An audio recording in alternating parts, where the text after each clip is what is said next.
The Shadow over Innsmouth. 1.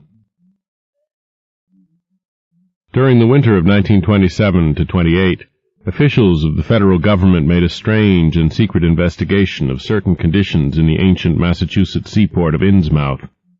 The public first learned of it in February, when a vast series of raids and arrests occurred, followed by the deliberate burning and dynamiting, under suitable precautions, of an enormous number of crumbling, worm-eaten, and supposedly empty houses along the abandoned waterfront. Uninquiring souls let this occurrence pass as one of the major clashes in a spasmodic war on liquor. Keener news followers, however, wondered at the prodigious number of arrests, the abnormally large force of men used in making them, and the secrecy surrounding the disposal of the prisoners. No trials or even definite charges were reported, nor were any of the captives seen thereafter in the regular jails of the nation.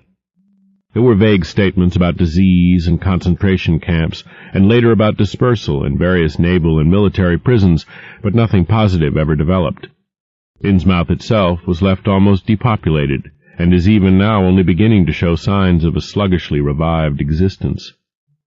Complaints from many liberal organizations were met with long, confidential discussions, and representatives were taken on trips to certain camps and prisons. As a result, these societies became surprisingly passive and reticent. Newspapermen were harder to manage, but seemed largely to cooperate with the government in the end. Only one paper, a tabloid always discounted because of its wild policy, mentioned the deep-diving submarine that discharged torpedoes downward in the marine abyss just beyond Devil Reef. That item, gathered by chance in a haunt of sailors, seemed indeed rather far-fetched, since the low, black reef lies a full mile and a half out from Innsmouth harbor. People around the country and in the nearby towns muttered a great deal among themselves, but said very little to the outer world. They had talked about dying and half-deserted Innsmouth for nearly a century, and nothing new could be wilder or more hideous than what they had whispered and hinted years before. Many things had taught them secretiveness, and there was now no need to exert pressure on them. Besides, they really knew very little. For wide salt marshes, desolate and unpeopled, keep neighbors off from Innsmouth on the landward side. But at last I am going to defy the ban on speech about this thing. Results, I am certain, are so thorough that no public harm save a shock of repulsion could ever accrue from a hinting of what was found by those horrified raiders at Innsmouth. Besides, what was found might possibly have more than one explanation.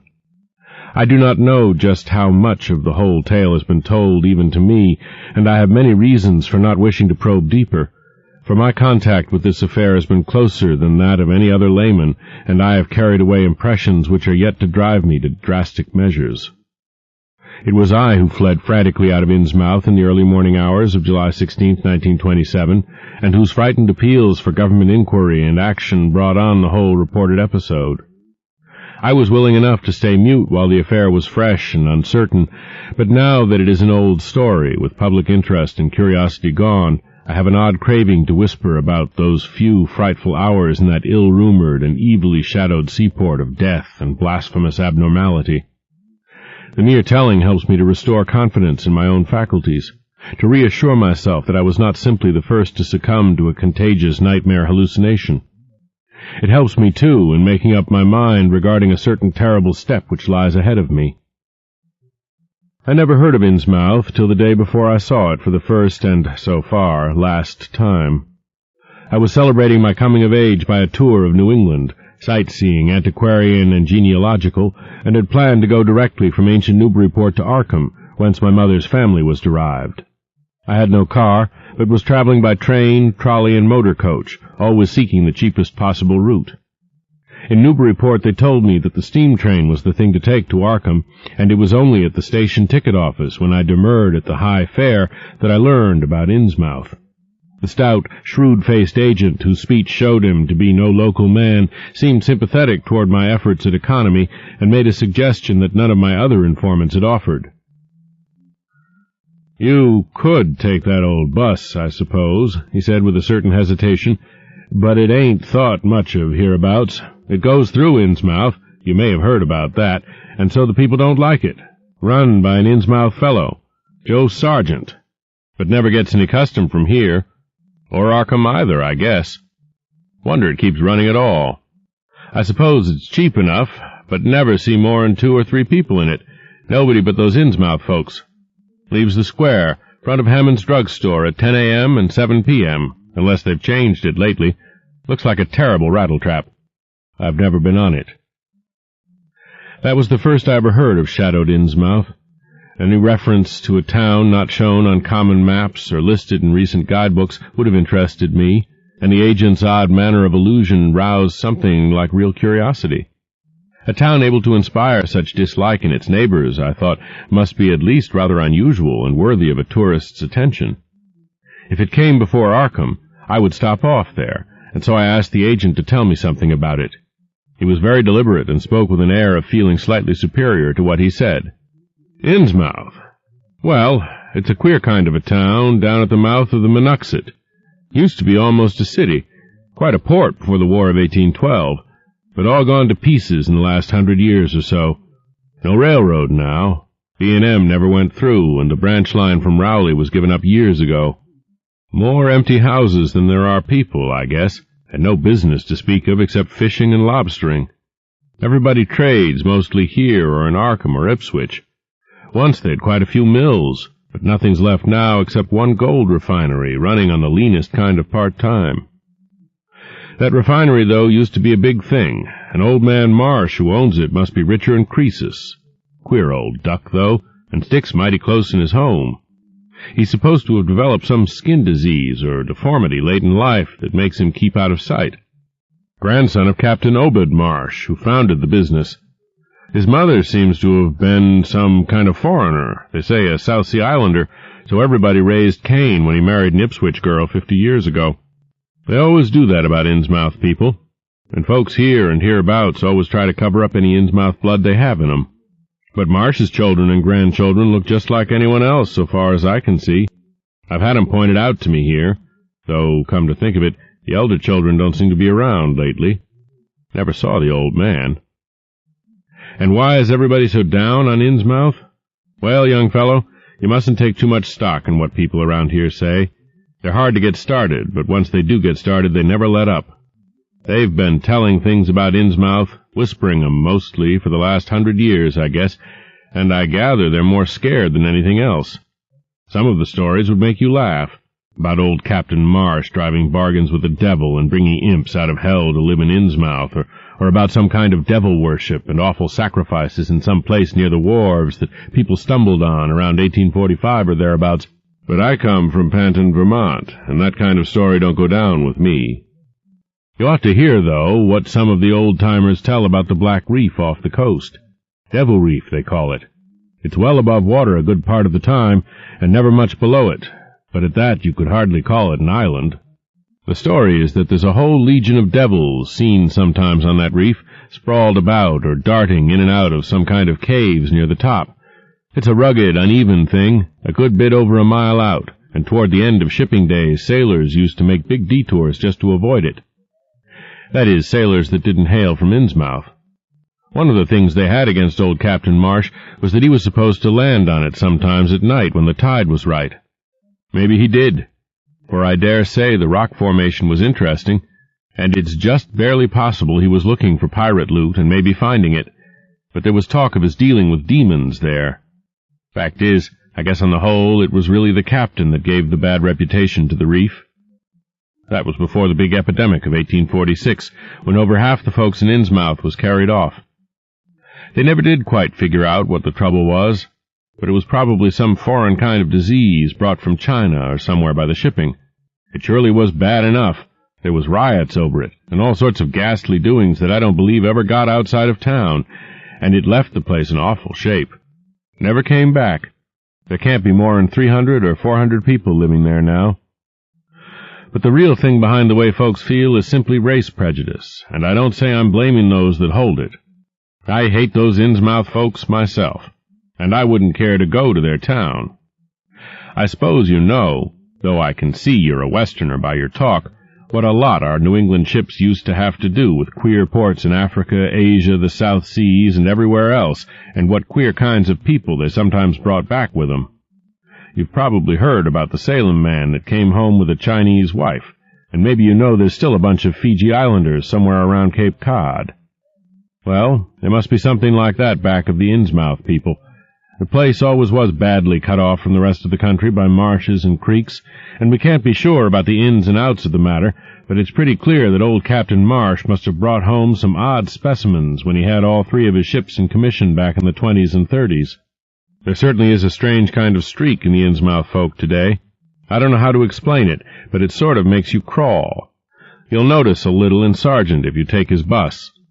Some of them have queer, narrow heads with flat noses and bulgy, starey eyes that never seem to shut, and their skin ain't quite right. Rough and scabby, and the sides of their necks are all shriveled or creased up. Get bald, too, very young. The older fellows look the worst. Fact is, I don't believe I've ever seen a very old chap of that kind. Guess they must die of looking in the glass. Animals hate 'em. They used to have lots of horse trouble before autos came in. Nobody around here or in Arkham or Ipswich will have anything to do with them, and they act kind of offish themselves when they come to town or when anyone tries to fish on their grounds. Queer how fish are always thick off Innsmouth Harbor when there ain't any anywhere else around. But just try to fish there yourself and see how the folks chase you off. Those people used to come here on the railroad, walking and taking the train at Rowley after the branch was dropped, but now they use that bus. Yes, there's a hotel in Innsmouth called the Gilman House, but I don't believe it can amount to much. I wouldn't advise you to try it.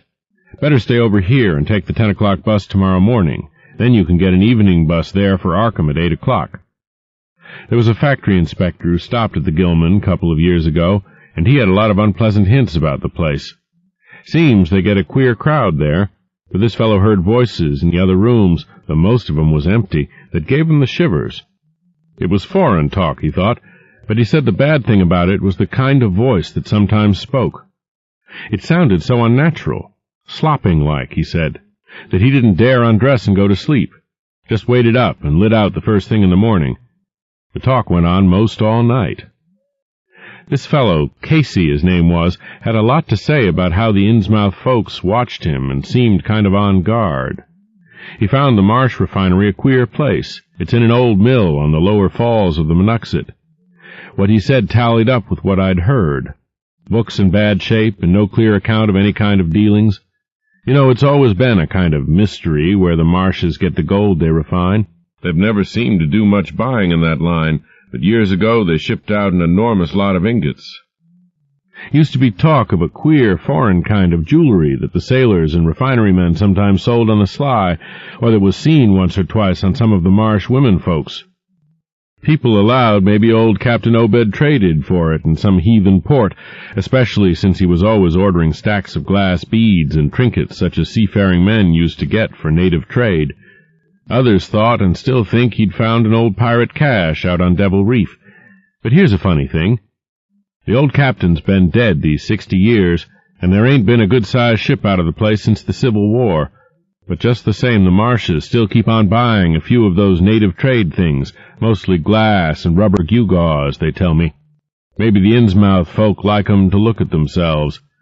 God knows they've got to be about as bad as South Sea cannibals and Guinea savages. That plague of 46 must have taken off the best blood in the place. Anyway, they're a doubtful lot now, and the Marshes and the other rich folks are as bad as any. As I told you, there probably ain't more than 400 people in the whole town, in spite of all the streets they say there are. I guess they're what they call white trash down south, lawless and sly and full of secret doings. They get a lot of fish and lobsters and do exporting by truck. Queer how the fish swarm right there and nowhere else. Nobody can ever keep track of these people, and state school officials and census men have a devil of a time. You can bet that prying strangers ain't welcome around Innsmouth. I've heard personally of more than one business or government man that's disappeared there, and there's loose talk of one who went crazy and is out at Danvers now. They must have fixed up some awful scare for that fellow. That's why I wouldn't go at night if I was you. I've never been there, and have no wish to go, but I guess a daytime trip couldn't hurt you, even though the people hereabouts will advise you not to make it. If you're just sightseeing and looking for old-time stuff, Innsmouth ought to be quite a place for you. And so I spent part of that evening at the Newburyport Public Library looking up data about Innsmouth. When I had tried to question the natives in the shops, the lunchroom, the garages, and the fire station, I had found them even harder to get started than the ticket agent had predicted, and realized that I could not spare the time to overcome their first instinctive reticences. They had a kind of obscure suspiciousness, as if there were something amiss with anyone too much interested in Innsmouth. At the YMCA where I was stopping, the clerk merely discouraged my going to such a dismal, decadent place, and the people at the library showed much the same attitude. Clearly in the eyes of the educated, Innsmouth was merely an exaggerated case of civic degeneration. The Essex County histories on the library shelves had very little to say, except that the town was founded in 1643, noted for shipbuilding before the Revolution, a seat of great marine prosperity in the early 19th century, and later a minor factory center using the Monuxet as power.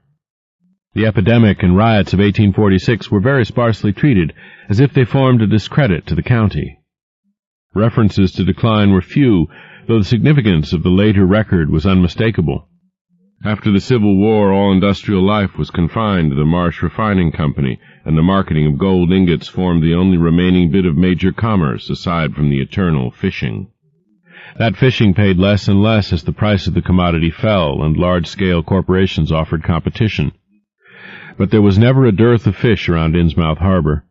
Foreigners seldom settled there, and there was some discreetly veiled evidence that a number of Poles and Portuguese who had tried it had been scattered in a peculiarly drastic fashion. Most interesting of all was a glancing reference to the strange jewelry vaguely associated with Innsmouth. It had evidently impressed the whole countryside more than a little, for mention was made of specimens in the Museum of Miskatonic University at Arkham, and in the display room of the Newburyport Historical Society. The fragmentary descriptions of these things were bald and prosaic, but they hinted to me an undercurrent of persistent strangeness. Something about them seemed so odd and provocative that I could not put them out of my mind, and despite the relative lateness of the hour, I resolved to see the local sample, said to be a large, queerly proportioned thing evidently meant for a tiara, if it could possibly be arranged. The librarian gave me a note of introduction to the curator of the society, a Miss Anna Tilton, who lived nearby, and after a brief explanation, that ancient gentlewoman was kind enough to pilot me into the closed building, since the hour was not outrageously late. The collection was a notable one indeed, but in my present mood I had eyes for nothing but the bizarre object, which glistened in a corner cupboard under the electric lights. It took no excessive sensitiveness to beauty to make me literally gasp at the strange, unearthly splendor of the alien, opulent fantasy that rested there on a purple velvet cushion. Even now I can hardly describe what I saw, though it was clearly enough a sort of tiara, as the description had said. It was tall in front, and with a very large and curiously irregular periphery, as if designed for a head of almost freakishly elliptical outline. The material seemed to be predominantly gold, though a weird, lighter lustrousness hinted at some strange alloy with an equally beautiful and scarcely identifiable metal. Its condition was almost perfect, and one could have spent hours in studying the striking and puzzlingly untraditional designs, some simply geometrical and some plainly marine, chased or molded in high relief on its surface with a craftsmanship of incredible skill and grace. The longer I looked, the more the thing fascinated me, and in this fascination there was a curiously disturbing element hardly to be classified or accounted for. At first I decided that it was the queer, otherworldly quality of the art which made me uneasy. All other art objects I had ever seen either belonged to some known racial or national stream, or else were consciously modernistic defiances of every recognized stream. This tiara was neither. It clearly belonged to some settled technique of infinite maturity and perfection, yet that technique was utterly remote from any, Eastern or Western, ancient or modern, which I had ever heard of or seen exemplified. It was as if the workmanship were that of another planet. However, I soon saw that my uneasiness had a second and perhaps equally potent source residing in the pictorial and mathematical suggestions of the strange designs. The patterns all hinted of remote secrets and unimaginable abysses in time and space, and the monotonously aquatic nature of the reliefs became almost sinister. Among these reliefs were fabulous monsters of abhorrent grotesqueness and malignity, half ichthyaic and half batrachian in suggestion, which one could not dissociate from a certain haunting and uncomfortable sense of pseudo-memory, as if they called up some image from deep cells and tissues whose retentive functions are wholly primal and awesomely ancestral. At times I fancied that every contour of these blasphemous fish-frogs was overflowing with the ultimate quintessence of unknown and inhuman evil. In odd contrast to the tiara's aspect was its brief and prosy history as related by Miss Tilton. It had been pawned for a ridiculous sum at a shop in State Street in 1873 by a drunken Innsmouth man shortly afterward killed in a brawl. The Society had acquired it directly from the pawnbroker, at once giving it a display worthy of its quality. It was labeled as of probable East Indian or Indo-Chinese provenance, though the attribution was frankly tentative. Miss Tilton, comparing all possible hypotheses regarding its origin and its presence in New England, was inclined to believe that it formed part of some exotic pirate horde discovered by old Captain Obed Marsh. This view was surely not weakened by the insistent offers of purchase at a high price which the Marshes began to make as soon as they knew of its presence, and which they repeated to this day despite the Society's unvarying determination not to sell. As the good lady showed me out of the building, she made it clear that the pirate theory of the Marsh fortune was a popular one among the intelligent people of the region. Her own attitude toward shadowed Innsmouth, which she had never seen, was one of disgust at a community slipping far down the cultural scale, and she assured me that the rumors of devil worship were partly justified by a peculiar secret cult which had gained force there and engulfed all the Orthodox churches. It was called, she said, the Esoteric Order of Dagon, and was undoubtedly a debased, quasi-pagan thing imported from the East a century before, at a time when the Innsmouth fisheries seemed to be going barren. Its persistence among a simple people was quite natural in view of the sudden and permanent return of abundantly fine fishing, and it soon came to be the greatest influence on the town, replacing Freemasonry altogether and taking up headquarters in the old Masonic Hall on New Church Green. All this, to the pious Miss Tilton, formed an excellent reason for shunning the ancient town of decay and desolation, but to me it was merely a fresh incentive.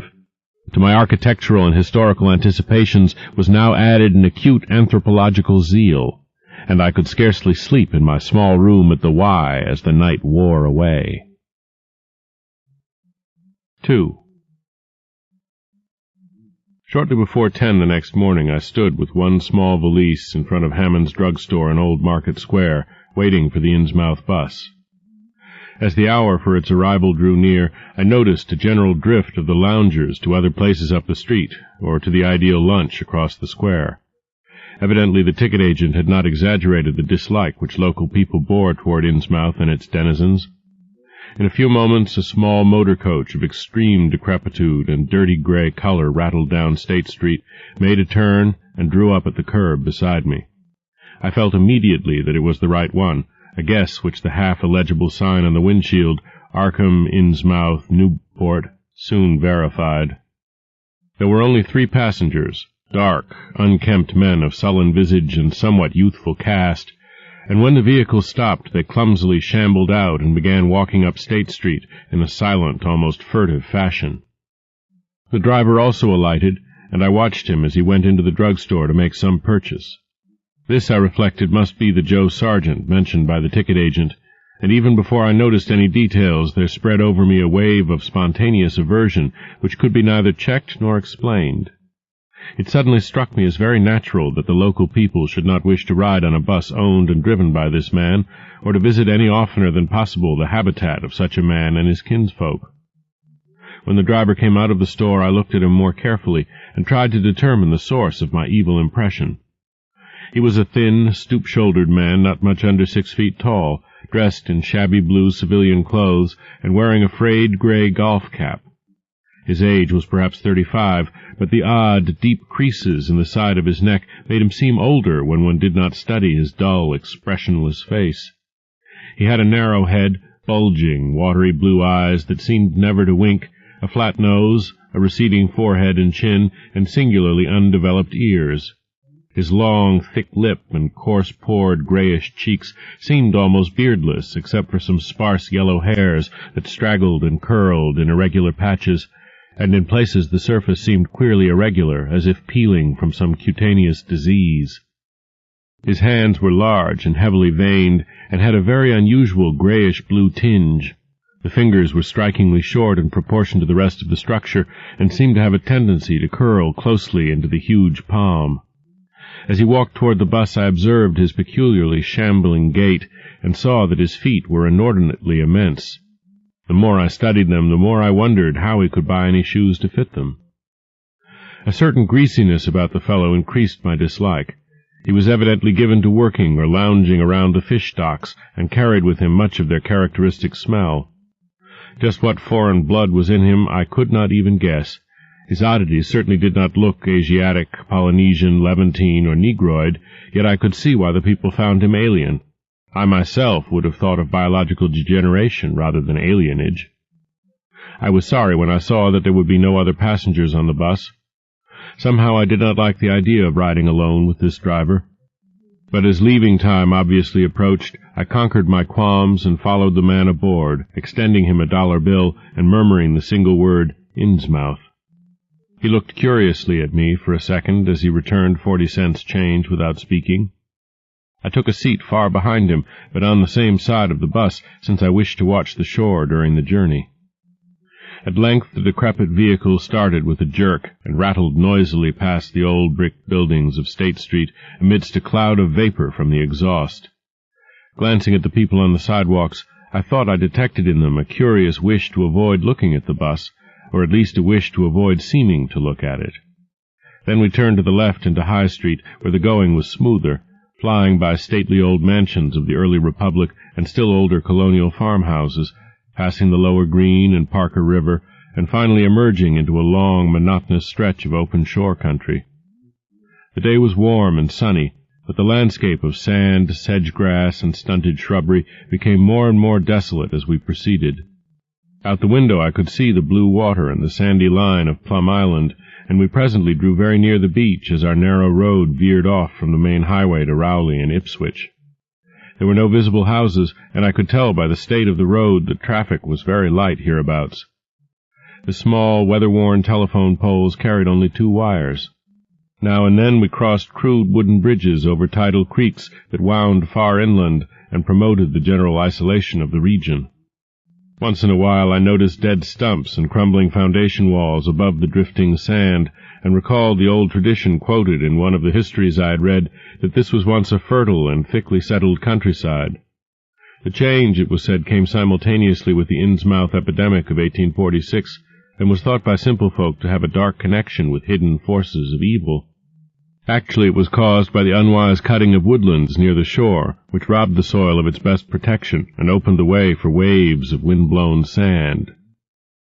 At last we lost sight of Plum Island and saw the vast expanse of the open Atlantic on our left. Our narrow course began to climb steeply, and I felt a singular sense of disquiet in looking at the lonely crest ahead where the rutted roadway met the sky. It was as if the bus were about to keep on in its ascent, leaving the sane earth altogether and merging with the unknown arcana of upper air and cryptical sky. The smell of the sea took on ominous implications, and the silent driver's bent, rigid back and narrow head became more and more hateful. As I looked at him, I saw that the back of his head was almost as hairless as his face, having only a few straggling yellow strands upon a gray, scabrous surface. Then we reached the crest and beheld the outspread valley beyond, where the Monoxet joins the sea just north of the long line of cliffs that culminate in Kingsport Head and veer off toward Cape Ann. On the far, misty horizon I could just make out the dizzy profile of the head, topped by the queer ancient house of which so many legends are told, but for the moment all my attention was captured by the nearer panorama just below me. I had, I realized, come face to face with rumor-shadowed Innsmouth. It was a town of wide extent and dense construction, yet one with a portentous dearth of visible life. From the tangle of chimney-pots scarcely a wisp of smoke came, and the 3 tall steeples loomed stark and unpainted against the seaward horizon. One of them was crumbling down at the top, and in that and another there were only black gaping holes where clock dials should have been. The vast huddle of sagging gambrel roofs and peaked gables conveyed with offensive clearness the idea of wormy decay, and as we approached along the now descending road I could see that many roofs had wholly caved in. There were some large, square Georgian houses, too, with hipped roofs, cupolas, and railed widows' walks. These were mostly well back from the water, and one or two seemed to be in moderately sound condition. Stretching inland from among them, I saw the rusted, grass-grown line of the abandoned railway, with leaning telegraph poles now devoid of wires and the half-obscured lines of the old carriage roads to Rowley and Ipswich. The decay was worst close to the waterfront, though in its very midst I could spy the white belfry of a fairly well-preserved brick structure which looked like a small factory. The harbor, long clogged with sand, was enclosed by an ancient stone breakwater, on which I could begin to discern the minute forms of a few seated fishermen, and at whose end were what looked like the foundations of a bygone lighthouse. A sandy tongue had formed inside this barrier, and upon it I saw a few decrepit cabins, moored dories, and scattered lobster pots. The only deep water seemed to be where the river poured out past the belfried structure and turned southward to join the ocean at the breakwater's end. End of Side 8. Change side selector switch. This book is continued on the next cassette. Side 9. Tales of H.P. Lovecraft by H.P. Lovecraft. Continuing with The Shadow over Innsmouth on page 233. Here and there the ruins of wharves jutted out from the shore to end in indeterminate rottenness, those farthest south seeming the most decayed. And far out at sea, despite a high tide, I glimpsed a long, black line scarcely rising above the water, yet carrying a suggestion of odd, latent malignancy. This I knew must be Devil Reef. As I looked, a subtle, curious sense of beckoning seemed superadded to the grim repulsion, and oddly enough, I found this overtone more disturbing than the primary impression. We met no one on the road, but presently began to pass deserted farms in varying stages of ruin. Then I noticed a few inhabited houses with rags stuffed in the broken windows and shells and dead fish lying about the littered yards. Once or twice I saw listless-looking people working in barren gardens or digging clams on the fishy-smelling beach below, and groups of dirty, simian-visaged children playing around weed-grown doorsteps. Somehow these people seemed more disquieting than the dismal buildings, for almost every one had certain peculiarities of face and motions which I instinctively disliked without being able to define or comprehend them. For a second I thought this typical physique suggested some picture I had seen, perhaps in a book, under circumstances of particular horror or melancholy, but this pseudo-recollection passed very quickly. As the bus reached a lower level, I began to catch the steady note of a waterfall through the unnatural stillness. The leaning, unpainted houses grew thicker, lined both sides of the road, and displayed more urban tendencies than did those we were leaving behind. The panorama ahead had contracted to a street scene, and in spots I could see where a cobblestone pavement and stretches of brick sidewalk had formerly existed. All the houses were apparently deserted, and there were occasional gaps where tumble-down chimneys and cellar walls told of buildings that had collapsed. Pervading everything was the most nauseous, fishy odor imaginable. Soon cross-streets and junctions began to appear, those on the left leading to shoreward realms of unpaved squalor and decay, while those on the right showed vistas of departed grandeur. So far I had seen no people in the town, but there now came signs of a sparse habitation, curtained windows here and there, and an occasional battered motor car at the curb. Pavement and sidewalks were increasingly well defined, and though most of the houses were quite old, wood and brick structures of the early 19th century, they were obviously kept fit for habitation. As an amateur antiquarian, I almost lost my olfactory disgust and my feeling of menace and repulsion amidst this rich, unaltered survival from the past. But I was not to reach my destination without one very strong impression of poignantly disagreeable quality. The bus had come to a sort of open concourse or radial point with churches on two sides and the bedraggled remains of a circular green in the center, and I was looking at a large pillared hall in the right-hand junction ahead. The structure's once white paint was now gray and peeling, and the black and gold sign on the pediment was so faded that I could only with difficulty make out the words, Esoteric Order of Dagon. This, then, was the former Masonic Hall, now given over to a degraded cult. As I strained to decipher this inscription, my notice was distracted by the raucous tones of a cracked bell across the street, and I quickly turned to look out the window on my side of the coach. The sound came from a squat towered stone church of manifestly later date than most of the houses, built in a clumsy Gothic fashion and having a disproportionately high basement with shuttered windows. Though the hands of its clock were missing on the side I glimpsed, I knew that those hoarse strokes were telling the hour of 11.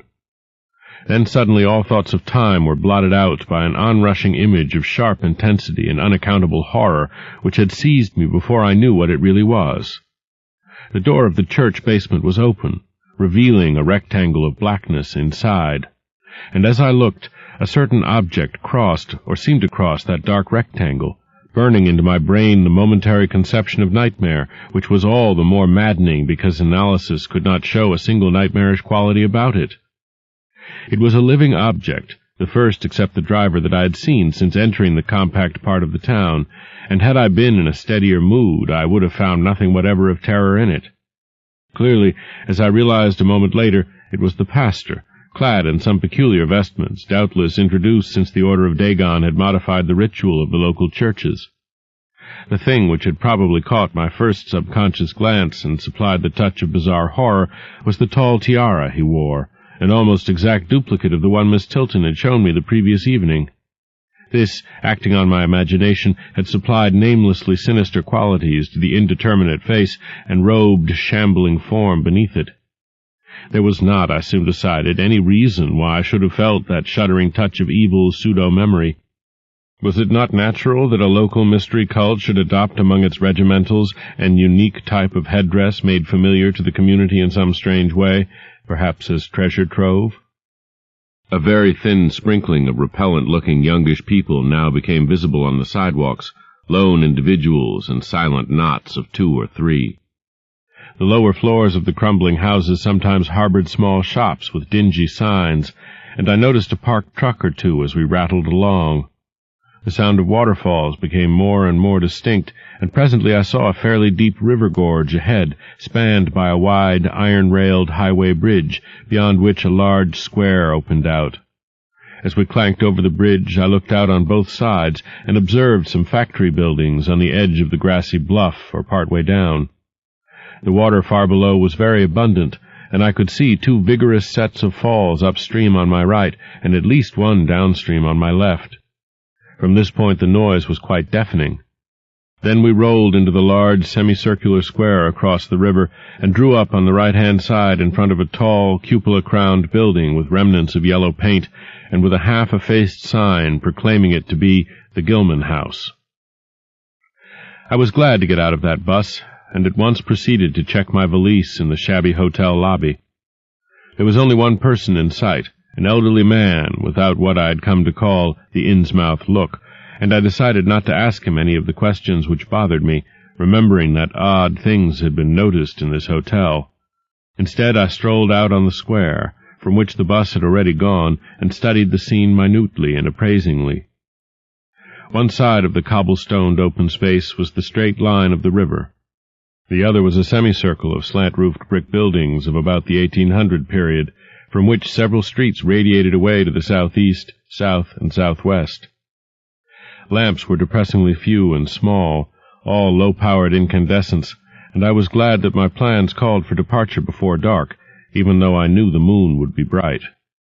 The buildings were all in fair condition, and included perhaps a dozen shops in current operation, of which one was a grocery of the First National chain, others a dismal restaurant, a drugstore, and a wholesale fish dealer's office, and still another, at the eastern extremity of the square near the river, an office of the town's only industry, the Marsh Refining Company. There were perhaps 10 people visible, and 4 or 5 automobiles and motor trucks stood scattered about. I did not need to be told that this was the civic center of Innsmouth. Eastward I could catch blue glimpses of the harbor against which rose the decaying remains of 3 once beautiful Georgian steeples, and toward the shore on the opposite bank of the river I saw the white belfry surmounting what I took to be the Marsh Refinery.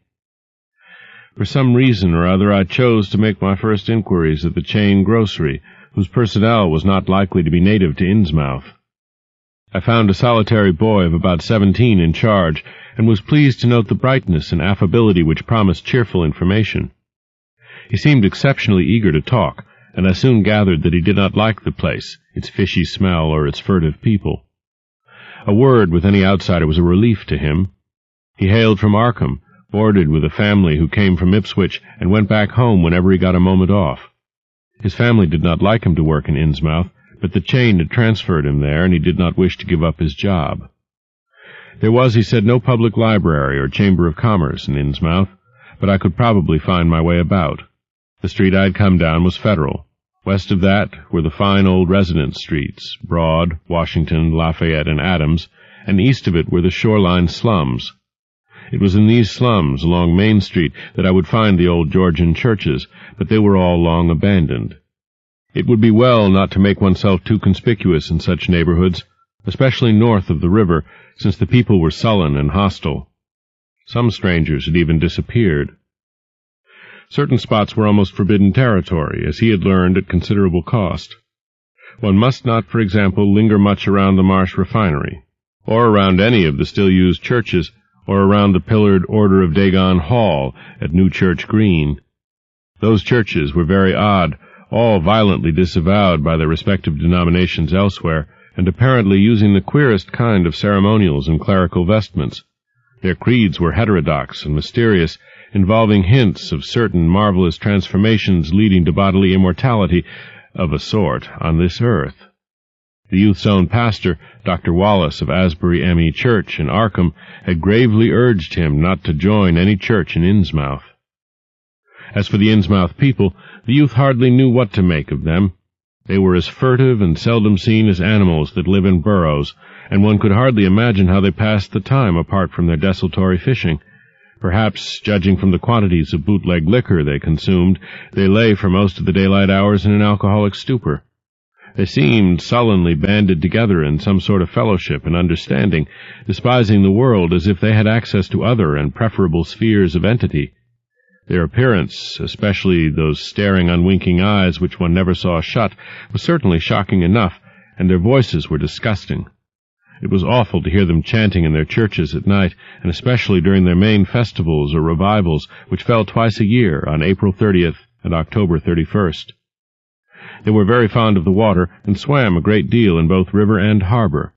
Swimming races out to Devil Reef were very common, and everyone in sight seemed well able to share in this arduous sport. When one came to think of it, it was generally only rather young people who were seen about in public, and of these the oldest were apt to be the most tainted-looking. When exceptions did occur, they were mostly persons with no trace of aberrancy, like the old clerk at the hotel. One wondered what became of the bulk of the older folk, and whether the Innsmouth look were not a strange and insidious disease phenomenon which increased its hold as years advanced. Only a very rare affliction, of course, could bring about such vast and radical anatomical changes in a single individual after maturity, changes involving osseous factors as basic as the shape of the skull. But then even this aspect was no more baffling and unheard of than the visible features of the malady as a whole. It would be hard, the youth implied, to form any real conclusions regarding such a matter, since one never came to know the natives personally, no matter how long one might live in Innsmouth. The youth was certain that many specimens even worse than the worst visible ones were kept locked indoors in some places. People sometimes heard the queerest kind of sounds. The tottering waterfront hovels north of the river were reputedly connected by hidden tunnels, being thus a veritable warren of unseen abnormalities. What kind of foreign blood, if any, these beings had, it was impossible to tell. They sometimes kept certain especially repulsive characters out of sight when government agents and others from the outside world came to town. It would be of no use, my informant said, to ask the natives anything about the place.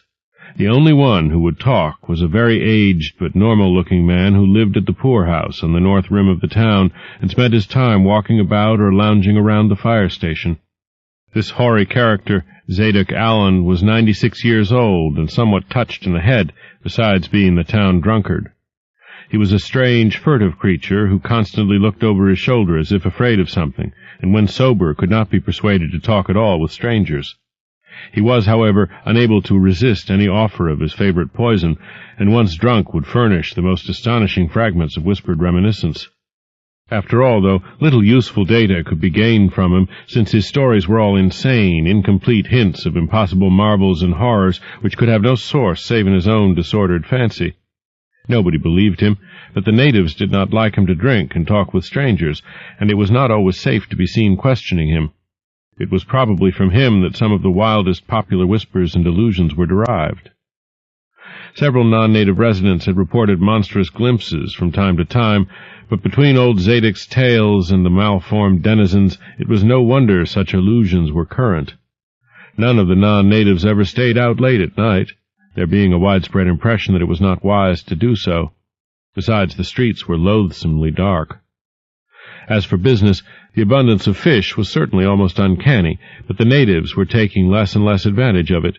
Moreover, prices were falling and competition was growing. Of course, the town's real business was the refinery, whose commercial office was on the square only a few doors east of where we stood. Old Man Marsh was never seen, but sometimes went to the works in a closed, curtained car. There were all sorts of rumors about how Marsh had come to look. He had once been a great dandy, and people said he still wore the frock-coated finery of the Edwardian age, curiously adapted to certain deformities.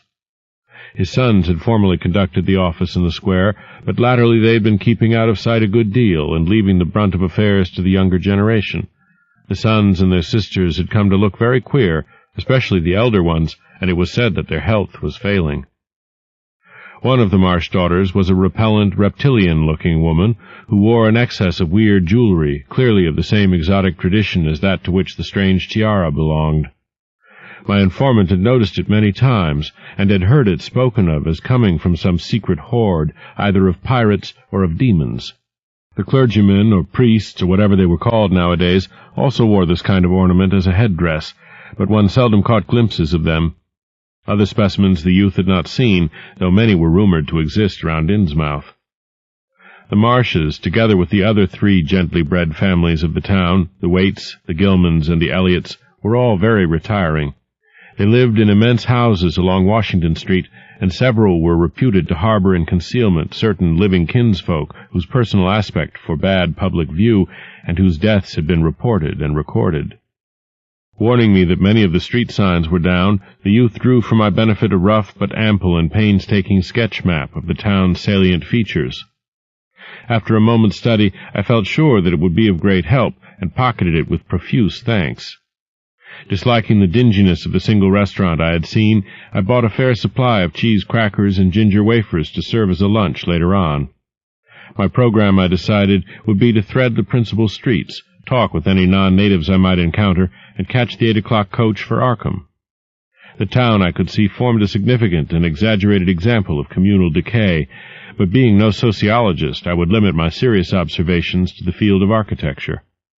Thus I began my systematic, though half-bewildered tour of Innsmouth's narrow, shadow-blighted ways.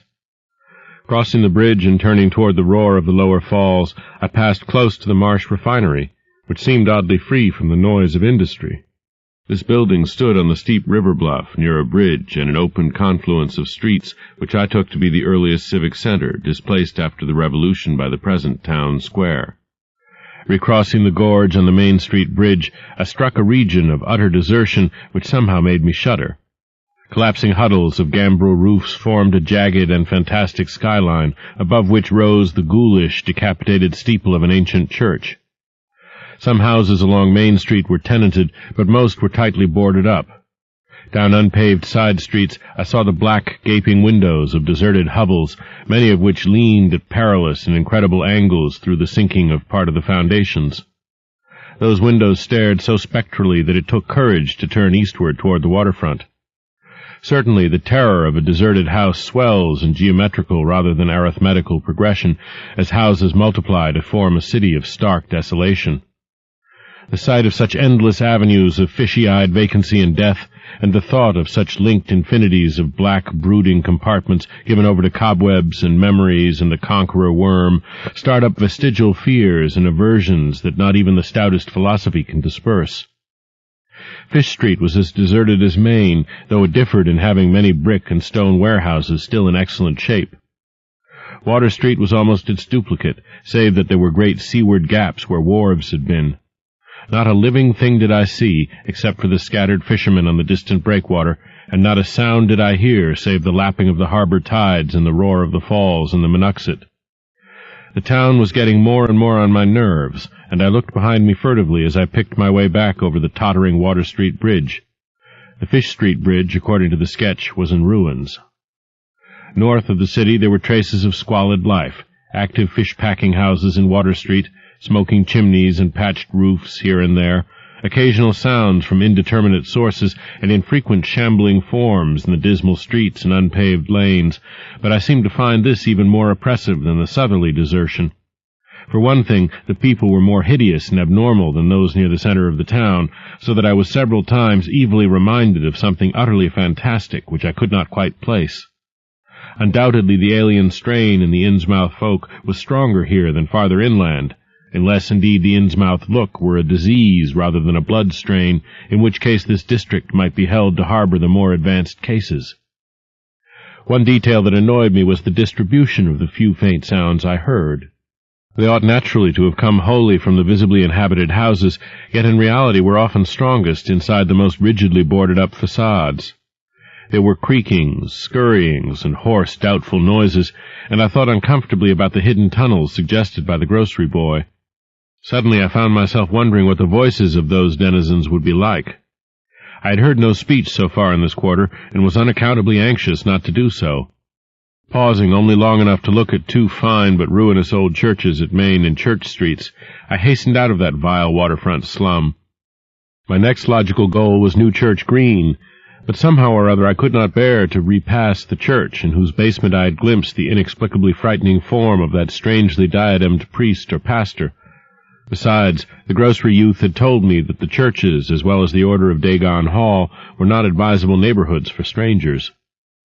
Accordingly, I kept north along Main to Martin, then turning inland, crossing Federal Street safely north of the Green, and entering the decayed patrician neighborhood of Northern Broad, Washington, Lafayette, and Adams Streets. Though these stately old avenues were ill-surfaced and unkempt, their elm-shaded dignity had not entirely departed. Mansion after mansion claimed my gaze, most of them decrepit and boarded up amidst neglected grounds, but one or two in each street showing signs of occupancy. In Washington Street there was a row of 4 or 5 in excellent repair and with finely tended lawns and gardens. The most sumptuous of these, with wide terraced parterres extending back the whole way to Lafayette Street, I took to be the home of old man Marsh, the afflicted refinery owner. In all these streets no living thing was visible, and I wondered at the complete absence of cats and dogs from Innsmouth. Another thing which puzzled and disturbed me, even in some of the best-preserved mansions, was the tightly shuttered condition of many third-story and attic windows. Furtiveness and secretiveness seemed universal in this hushed city of alienage and death, and I could not escape the sensation of being watched from ambush on every hand by sly, staring eyes that never shut. I shivered as the cracked stroke of 3 sounded from a belfry on my left. Too well did I recall the squat church from which those notes came. Following Washington Street toward the river, I now faced a new zone of former industry and commerce, noting the ruins of a factory ahead, and seeing others with the traces of an old railway station and covered railway bridge beyond, up the gorge on my right. The uncertain bridge now before me was posted with a warning sign, but I took the risk and crossed again to the south bank where traces of life reappeared.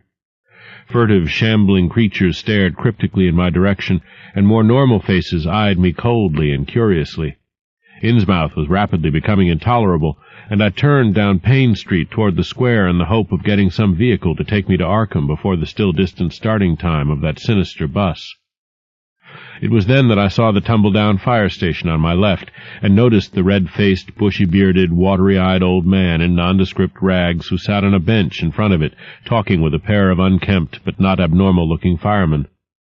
This, of course, must be Zadok Allen, the half-crazed, licorice nonagenarian whose tales of old Innsmouth and its shadow were so hideous and incredible. 3.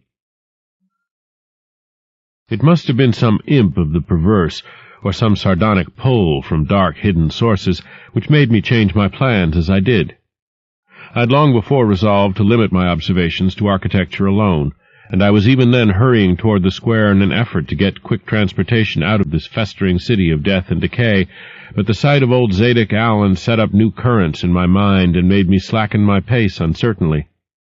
I had been assured that the old man could do nothing but hint at wild, disjointed, and incredible legends, and I had been warned that the natives made it unsafe to be seen talking to him.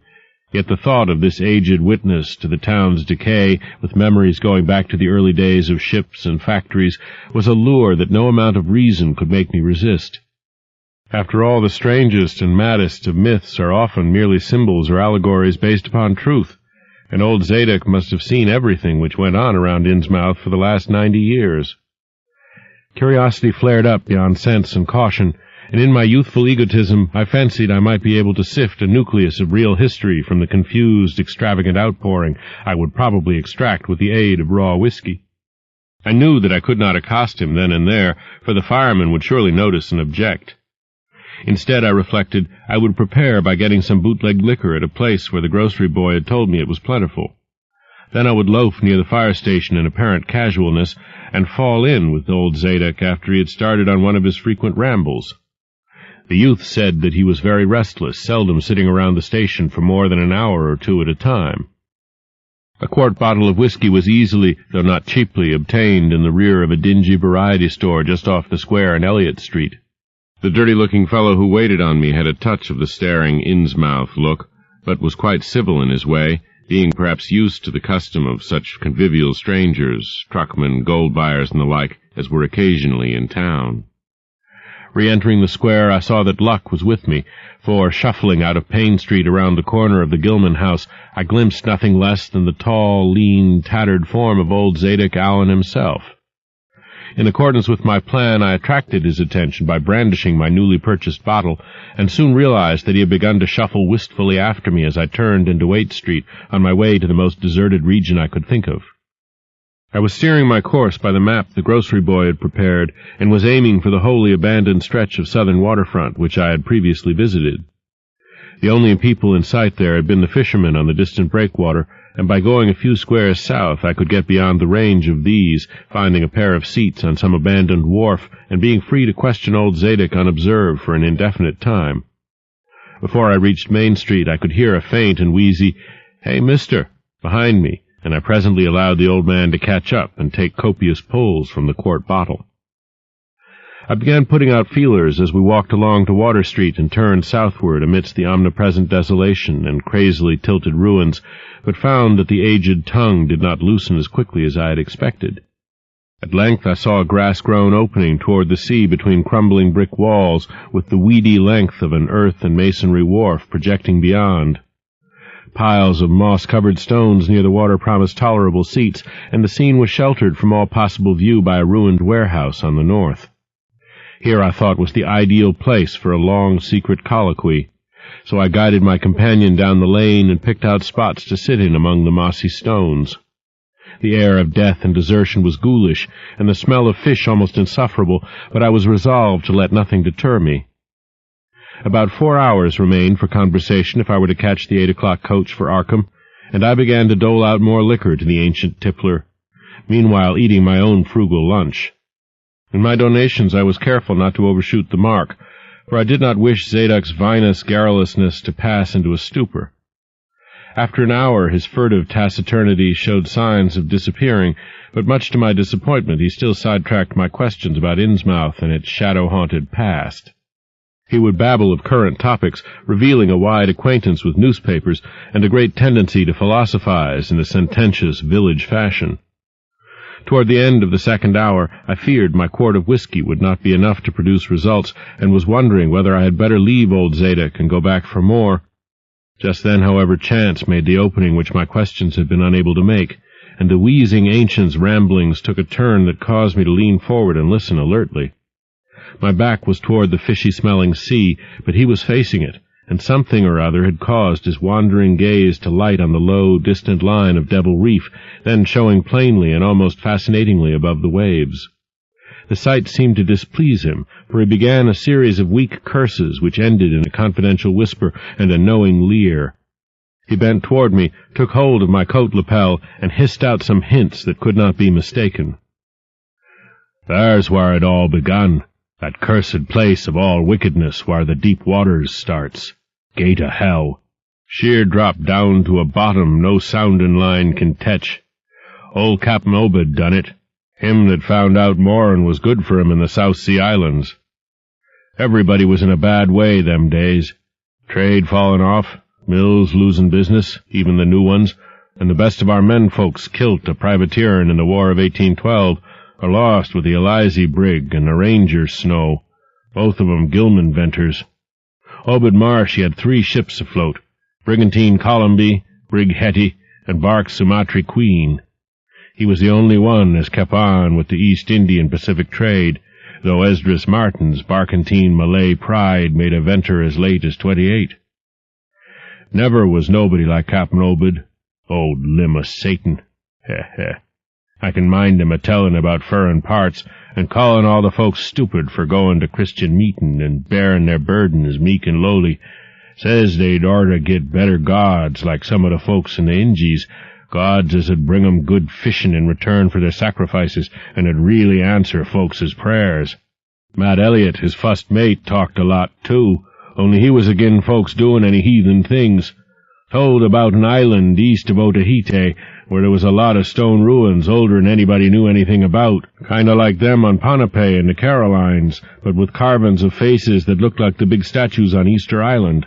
There was a little volcanic island near there, too, where there was other ruins with different carvings, ruins all wore away like they'd been under the sea once, and with pictures of awful monsters all over 'em.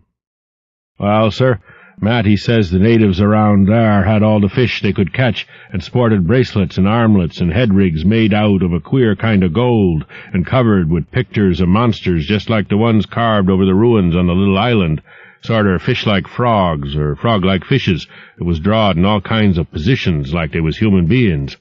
Nobody could get out of them where they got all the stuff, and all the other natives wondered how they managed to find fish in plenty even when the very next islands had lean pickin's. Matt, he got to wonderin', too, and so did Captain Obed. Obed, he notices besides that lots of the handsome young folks would drop out o' sight for good from year to year, and that they want many old folks around. Also, he thinks some of the folks looks dern queer even for Kanakas. It took Obed to get the truth out o' them heathen. I don't know how he done it, but he begun by tradin' for the gold-like things they wore, asked 'em where they come from, and if they could get more, and finally wormed the story out of the old chief, Wallachia, they called him.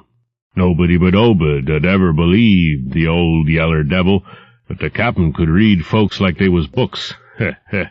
Nobody never believes me now when I tell 'em, and I don't suppose you will, young feller, though come to look at ye, you have kind of got them sharp-readin' eyes like Obed had.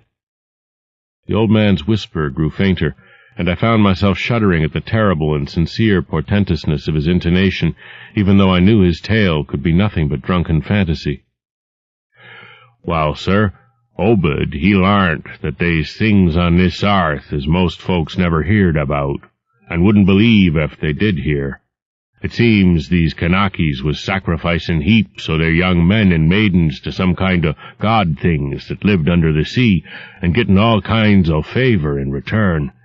They met the things on the little islet with the queer ruins, and it seems them awful pictures o' frogfish monsters was supposed to be pictures o' these things.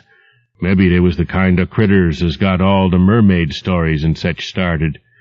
They had all kinds o' cities on the sea bottom, and this island was heaved up from there.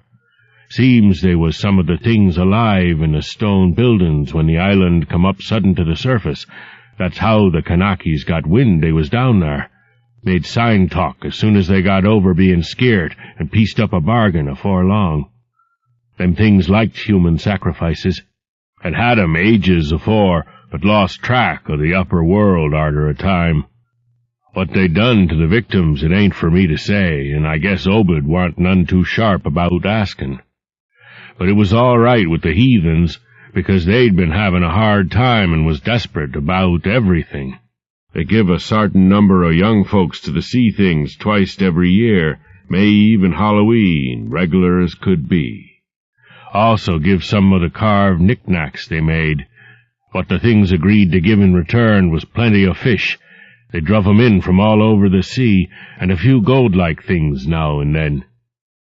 Well, as I says, the natives met the things on the little volcanic islet, going there in canoes with the sacrifices, etc., and bringing back any of the gold-like jewels as was coming to 'em. At fust the things didn't never go on to the main island, but arter a time they come to want to. Seems they hankered arter mixing with the folks and having giant ceremonies on the big days, May Eve and Halloween. You see, they was able to live both in and out o' water, what they call amphibians, I guess. The Kanakas told 'em as how folks from the other islands might want to wipe 'em out if they got wind o' their being there, but says they don't keer much, because they could wipe out the whole brood o' humans if they was willing to bother. That is, any as didn't have sartain signs, such as was used once by the lost old ones, whoever they was. But not wanting to bother, they'd lay low when anybody visited the island. When it come to matin' with them toad-looking fishes, the Kanakas kind balked, but finally they larnt something as put a new face on the matter. Seems that human folks has got a kind o' relation to such water beasts, that everything alive come out o' the water onct, and only needs a little change to go back again. Them things told the Kanakas that if they mixed bloods, there'd be children as 'ud look human at fust, but later turn more and more like the things, till finally they'd take to the water and jine the main lot o' things down there. And this is the important part, young feller. Them as turned into fish things and went into the water wouldn't never die. Them things never died except they was killed violent. Well, sir, it seems by the time Obed knowed them islanders, they was all full of fish blood from them deep-water things. When they got old and begun to show it, they was kept hid until they felt like taking to the water and quitting the place. Some was more tetched than others, and some never did change quite enough to take to the water, but mostly they turned out just the way them things said. Them as was born more like the things changed early, but them as was nearly human sometimes stayed on the island till they was past 70, though they'd usually go down under for trial trips afore that. Folks as had took to the water generally come back a good deal to visit, so's a man 'ud often be a-talking to his own 5 times great-grandfather who'd left the dry land a couple of 100 years or so afore. Everybody got out of the idea o' dying, except in canoe wars with the other islanders, or as sacrifices to the sea gods down below, or from snake-bite, or plague, or sharp galloping ailments, or something afore they could take to the water, but simply look for'ard to a kind of change that warn't a bit horrible arter a while. They thought what they'd got was well wuth all they'd had to give up, and I guess Obed kind of come to think the same hisself when he'd chewed over old Wallachiyah's story a bit. Wallachiyah, though, was one of the few as hadn't got none of the fish blood, being of a royal line that intermarried with royal lines on other islands. Wallachiyah, he showed Obed a lot of rites and incantations as had to do with the sea things, and let him see some of the folks in the village as had changed a lot from human shape. Somehow or other, though, he never would let him see one of the regular things from right out of the water. In the end, he give him a funny kind of thingamajig made out of lead or something that he said would bring up the fish things from any place in the water where they might be a nest of 'em. The idea was to drop it down with the right kind of prayers and such.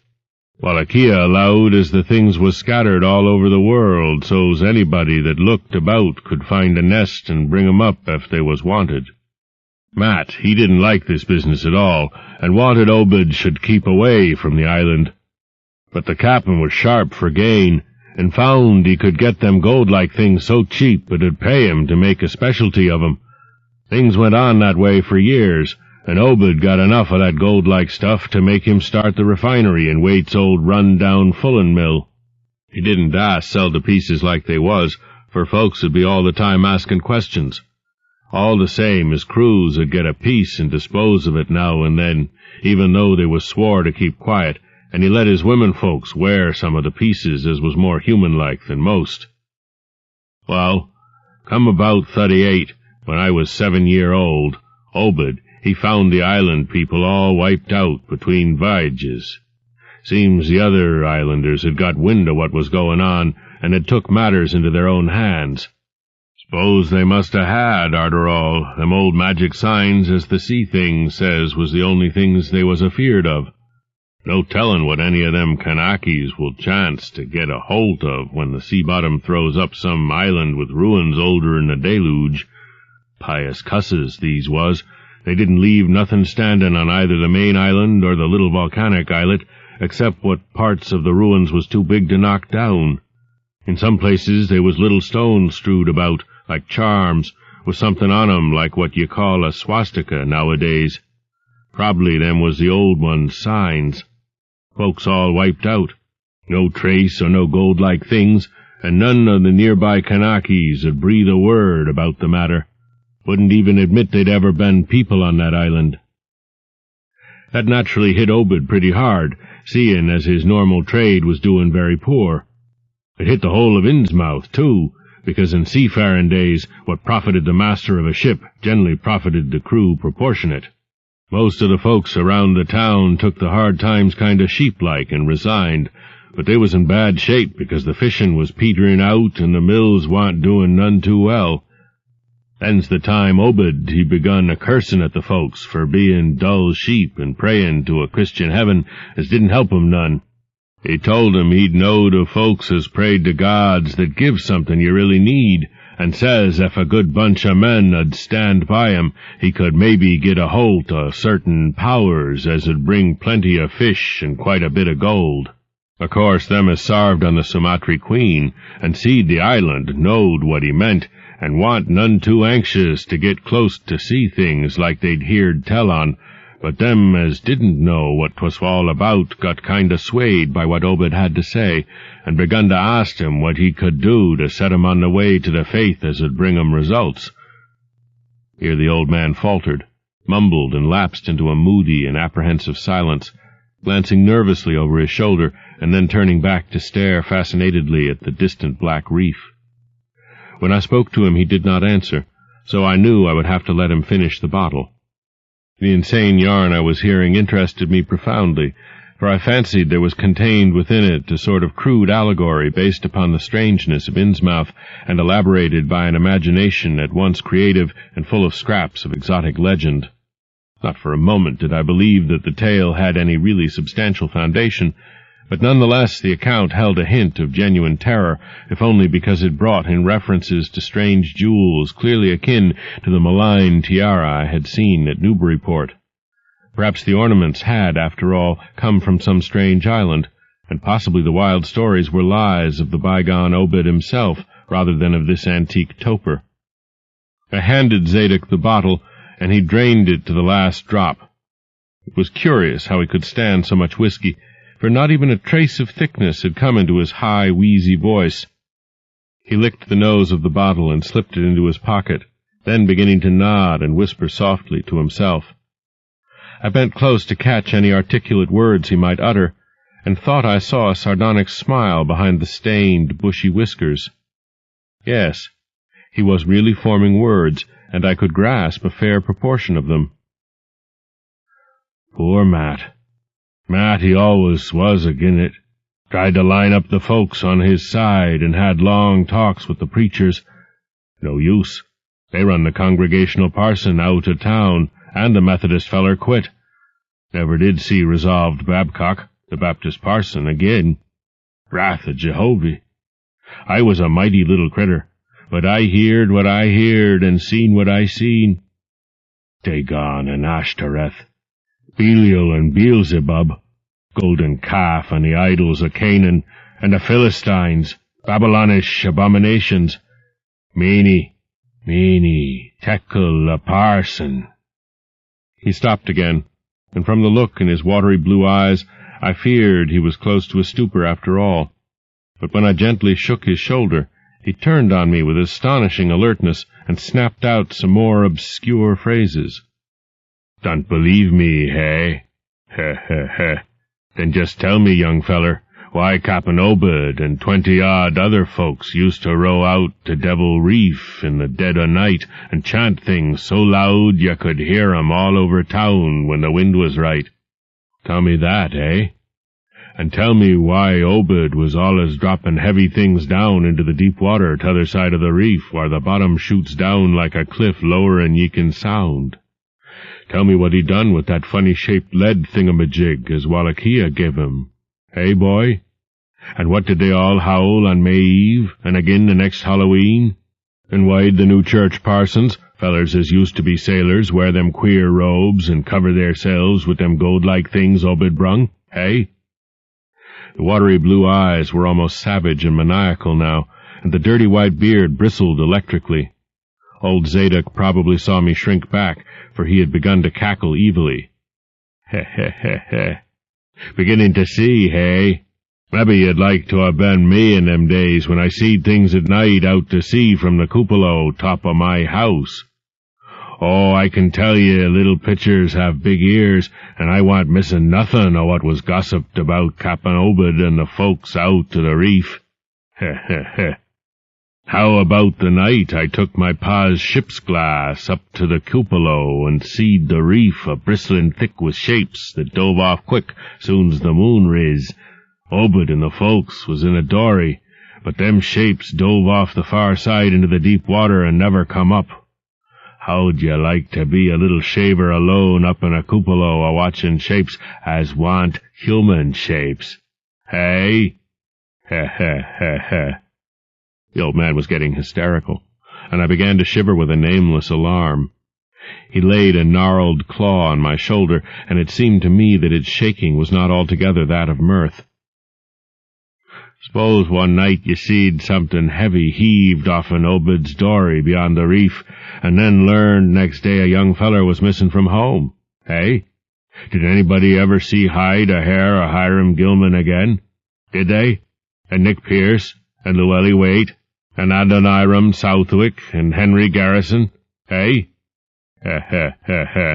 Shapes talking sign language with their hands, them as had real hands. Well, sir, that was the time Obed begun to git on his feet again. Folks see his 3 darters a-wearing gold-like things as nobody had never seen on 'em afore, and smoke started comin' out o' the refinery chimbley. Other folks were prosperin' too. Fish begun to swarm into the harbor fit to kill, and heaven knows what sized cargoes we begun to ship out to Newburyport, Arkham, and Boston. 'Twas then Obed got the old branch railroad put through. Some Kingsport fishermen heerd about the ketch and come up in sloops, but they was all lost. Nobody never see 'em again. And just then our folks organized the Esoteric Order of Dagon and bought Masonic Hall offen Calvary Commandery for it. Heh, heh, heh. Matt Elliott was a mason and agin the selling, but he dropped out o' sight just then.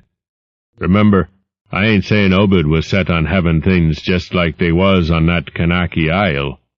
I don't think he aimed at fust to do no mixin', nor raise no young'uns to take to the water and turn into fishes with eternal life.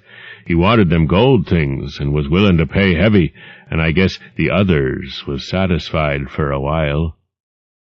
Come in 46, the town done some lookin' and thinkin' for itself. Too many folks missin'. Too much wild preachin' at meetin' of a Sunday, too much talk about that reef. I guess I done a bit by tellin' Selectman Mowry what I see from the cupola.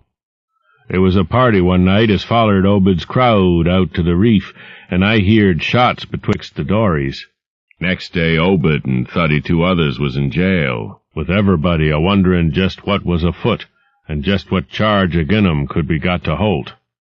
God, if anybody'd looked ahead, a couple of weeks later when nothing had been throwed into the sea for that long. Zadok was showing signs of fright and exhaustion, and I let him keep silence for a while, though glancing apprehensively at my watch. The tide had turned and was coming in now, and the sound of the waves seemed to arouse him. I was glad of that tide, for at high water the fishy smell might not be so bad. Again I strained to catch his whispers. That awful night, I seed 'em. I was up in the cupola. Hordes of 'em, swarms of 'em, all over the reef and swimmin' up the harbor into the Monuxet. God, what happened in the streets of Innsmouth that night? They rattled our door, but Pa wouldn't open. Then he clum out the kitchen winder with his musket to find Selectman Mowry and see what he could do. Mounds of the dead and the dying, shots and screams, shouting in Old Square and Town Square and New Church Green. Jail throwed open. Proclamation. Treason. Called it the plague when folks come in and found half our people missing. Nobody left but them as had jine in with Obed and them things or else keep quiet. Never heard of my pa no more. The old man was panting and perspiring profusely. His grip on my shoulder tightened. Everything cleaned up in the morning, but they was traces. Obed, he kinder takes charge and says things is going to be changed. Others'll worship with us at meetin' time, and sartin houses has got to entertain guests. They wanted to mix like they done with the Kanaki's, and he, for one, didn't feel bound to stop 'em. Far gone was Obed, just like a crazy man on the subject. He says they brung us fish and treasure, and should have what they hankered arter. Nothin' was to be different on the outside, only we was to keep shy of strangers if we knowed what was good for us. We all had to take the oath of Dagon, and later on they was second and third oaths that some on us took. Them as 'ud help special, 'ud get special rewards, gold and sech. No use balkin', for they was millions of 'em down there. They'd rather not start rising and wiping out humankind, but if they was gave away and forced to, they could do a lot toward just that. We didn't have them old charms to cut 'em off like folks in the South Sea did, and them Kanakis wouldn't never give away their secrets. Yield up enough sacrifices and savage knickknacks and harborage in the town when they wanted it, and they'd let well enough alone. Wouldn't bother no strangers as might bear tales outside, that is, without they got pryin'. All in the band of the faithful, order of Dagon, and the children should never die, but go back to the Mother Hydra and Father Dagon, what we all come from onct. Ya, ya, Thulu Ftagen, Fenglui Glaunaf, Thulu Rilya, Ga Nagel Ftagen. Old Zadok was fast lapsing into stark raving, and I held my breath. Poor old soul! To what pitiful depths of hallucination had his liquor, plus his hatred of the decay, alienage, and disease around him, brought that fertile, imaginative brain? He began to moan now, and tears were coursing down his channeled cheeks into the depths of his beard. God, what I seen since I was 15-year-old. Meeny, tekel a parson. The folks as was missin', and them as kilt theirselves, them as told things in Arkham or Ipswich or such places was all called crazy, like you're a-callin' me right now. But God, what I seen. They'd a-kilt me long ago for what I know, only I took the fust and second oaths of Dagon off an Obed, so was protected unless in a jury of 'em proved I told things knowin' and deliberate. But I wouldn't take the third oath. I'd a died rather than take that. It got wuss around Civil War time, when children born since 46 begun to grow up. Some of 'em, that is. I was afeard. Never did no pryin' arter that awful night, and never see one of them close to in all my life. That is, never no full-blooded one. I went to the war, and if I'd had any guts or sense, I'd never come back, but settled away from here. But folks wrote me things wa'n't so bad. That, I suppose, was because government draftmen was in town arter 63. Arter the war it was just as bad again. People begun to fall off. Mills and shops shut down, shipping stopped, and the harbor choked up, railroad give up. But they never stopped swimming in and out of the river from that cursed reef of Satan, and more attic windows got boarded up, and more noises was heard in houses as wa'n't s'posed to have nobody in 'em. Folks outside have their stories about us. S'pose you heerd a plenty on 'em, seein' what questions ye asked, Stories about things they've seed now and then, and about that queer jewelry as still comes in from somewheres and ain't quite all melted up, but nothing never gets definite. Nobody'll believe nothing. They call them gold-like things pirate loot, and allow the Innsmouth folks has furrin blood or is distempered or something. Besides, them that lives here shoo off as many strangers as they kin, and encourage the rest not to get very cur'ous, especially round night time. Beasts balk at the critters. Hosses wuss'n mules, but when they got autos, that was all right. In 46, Captain Obed took a second wife that nobody in the town never see. Some says he didn't want to, but was made to by them as he'd called in. Had 3 children by her. 2 has disappeared young, but one gal has looked like anybody else and was educated in Europe. Obed finally got her married off by a trick to an Arkham feller as didn't suspect nothing. But nobody outside'll have nothing to do with Innsmouth folks now. Barnabas Marsh, that runs the refinery now, is Obed's grandson by his first wife, son of Onesiphorus, his eldest son, but his mother was another of them as wa'n't never seed outdoors. Right now Barnabas is about changed. Can't shut his eyes no more, and is all out of shape. They say he still wears clothes, but he'll take to the water soon. Maybe he's tried it already. They do sometimes go down for little spells afore they go for good. Ain't been seed about in public for nigh on 10 year. Don't know how his poor wife can feel. She come from Ipswich, and they nigh lynched Barnabas when he courted her 50-odd year ago. Obed, he died in 78, and all the next generation is gone now. The first wife's children dead, and the rest, God knows. The sound of the incoming tide was now very insistent, and little by little it seemed to change the old man's mood from maudlin tearfulness to watchful fear. He would pause now and then to renew those nervous glances over his shoulder or out toward the reef, and despite the wild absurdity of his tale, I could not help beginning to share his vague apprehensiveness. Zadok now grew shriller, and seemed to be trying to whip up his courage with louder speech. "Hey, you! Why don't you say something? How'd you like to be living in a town like this, with everything a-rotten and a-dying, and boarded-up monsters crawling and bleating and barking and hopping around black cellars and attics every way you turn, hey? How'd you like to hear the howling night arter night from the churches and order a Dagon Hall, and know what's doing part of the howling? How'd you like to hear what comes from that awful reef every May Eve and Hollow Mass, hey? Think the old man's crazy, eh? Well, sir, let me tell you, that ain't the wust." Zadok was really screaming now, and the mad frenzy of his voice disturbed me more than I care to own. "Curse ye, don't set there a-staring at me with them eyes. I tell Obed Marsh he's in hell, and has got to stay there. In hell, I says. Can't get me. I hain't done nothing, nor told nobody nothing." "Oh, you, young feller? Well, even if I hain't told nobody nothing yet, I'm a-goin' to now. You just set still and listen to me, boy. This is what I ain't never told nobody.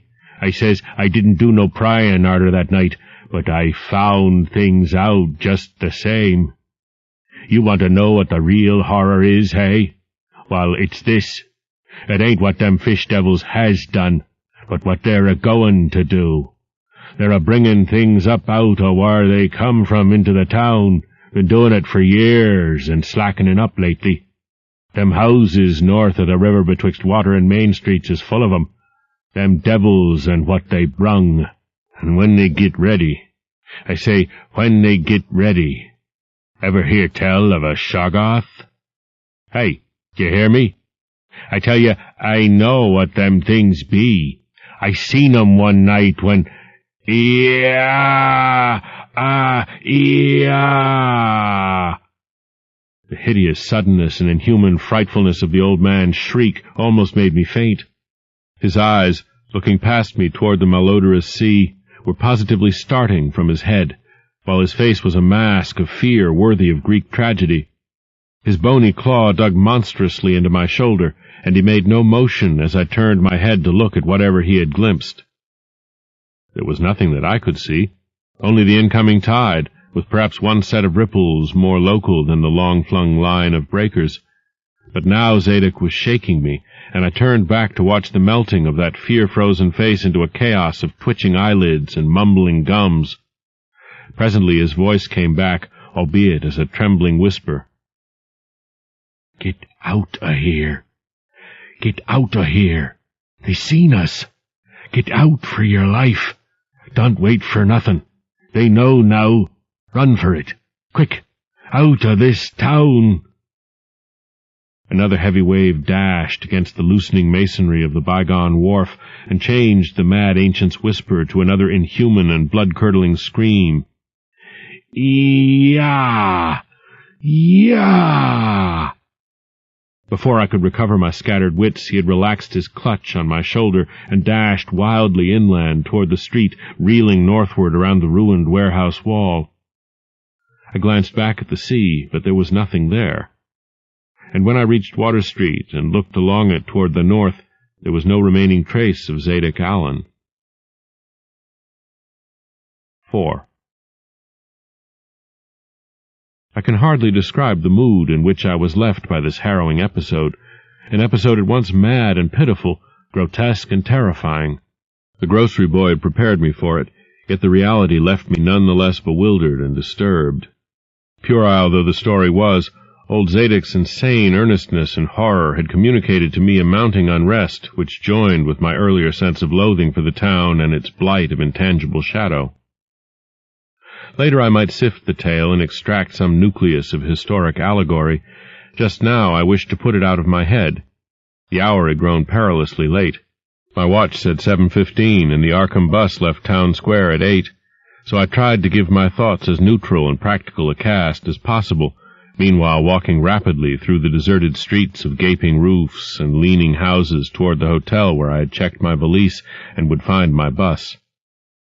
Though the golden light of late afternoon gave the ancient roofs and decrepit chimneys an air of mystic loveliness and peace, I could not help glancing over my shoulder now and then. I would surely be very glad to get out of malodorous and fear-shadowed Innsmouth, and wished there were some other vehicle than the bus driven by that sinister-looking fellow sergeant. Yet I did not hurry too precipitately, for there were architectural details worth viewing at every silent corner, and I could easily, I calculated, cover the necessary distance in a half-hour. Studying the grocery youth's map and seeking a route I had not traversed before, I chose Marsh Street instead of State for my approach to Town Square. Near the corner of Fall Street, I began to see scattered groups of furtive whisperers, and when I finally reached the square, I saw that almost all the loiterers were congregated around the door of the Gilman house. It seemed as if many bulging, watery, unwinking eyes looked oddly at me as I claimed my valise in the lobby, and I hoped that none of these unpleasant creatures would be my fellow passengers on the coach. The bus, rather early, rattled in with 3 passengers somewhat before 8, and an evil-looking fellow on the sidewalk muttered a few indistinguishable words to the driver. Sergeant threw out a mail bag and a roll of newspapers and entered the hotel, while the passengers, the same men whom I had seen arriving in Newburyport that morning, shambled to the sidewalk and exchanged some faint guttural words with a loafer in a language I could have sworn was not English. I boarded the empty coach and took the same seat I had taken before, but was hardly settled before Sergeant reappeared and began mumbling in a throaty voice of peculiar repulsiveness. I was, it appeared, in very bad luck. There had been something wrong with the engine, despite the excellent time made from Newburyport, and the bus could not complete the journey to Arkham. No, it could not possibly be repaired that night, nor was there any other way of getting transportation out of Innsmouth, either to Arkham or elsewhere. Sergeant was sorry, but I would have to stop over at the Gilman. Probably the clerk would make the price easy for me, but there was nothing else to do. Almost dazed by this sudden obstacle, and violently dreading the fall of night in this decaying and half-unlighted town, I left the bus and re-entered the hotel lobby, where the sullen, queer-looking night clerk told me I could have room 428 on next the top floor, large, but without running water, for $1. Despite what I had heard of this hotel in Newburyport, I signed the register, paid my $1, let the clerk take my valise, and followed that sour, solitary attendant up 3 creaking flights of stairs, past dusty corridors which seemed wholly devoid of life. My room, a dismal rear one with 2 windows and bare, cheap furnishings, overlooked a dingy courtyard otherwise hemmed in by low, deserted brick blocks, and commanded a view of decrepit westward-stretching roofs with a marshy countryside beyond. At the end of the corridor was a bathroom, a discouraging relic with ancient marble bowl, tin tub, faint electric light, and musty wooden paneling around all the plumbing fixtures. It being still daylight, I descended to the square and looked around for a dinner of some sort, noticing as I did so the strange glances I received from the unwholesome loafers. Since the grocery was closed, I was forced to patronize the restaurant I had shunned before. A stooped, narrow-headed man with staring, unwinking eyes and a flat-nosed wench with unbelievably thick, clumsy hands being in attendance. The service was of the counter type, and it relieved me to find that much was evidently served from cans and packages. A bowl of vegetable soup with crackers was enough for me, and I soon headed back for my cheerless room at the Gilman, getting an evening paper and a fly-specked magazine from the evil-visaged clerk at the rickety stand beside his desk. As twilight deepened, I turned on the one feeble electric bulb over the cheap, iron-framed bed and tried as best I could to continue the reading I had begun. I felt it advisable to keep my mind wholesomely occupied, for it would not do to brood over the abnormalities of this ancient, blight-shadowed town while I was still within its borders. The insane yarn I had heard from the aged drunkard did not promise very pleasant dreams, and I felt I must keep the image of his wild, watery eyes as far as possible from my imagination. Also, I must not dwell on what that factory inspector had told the Newburyport ticket agent about the Gilman house and the voices of its nocturnal tenants.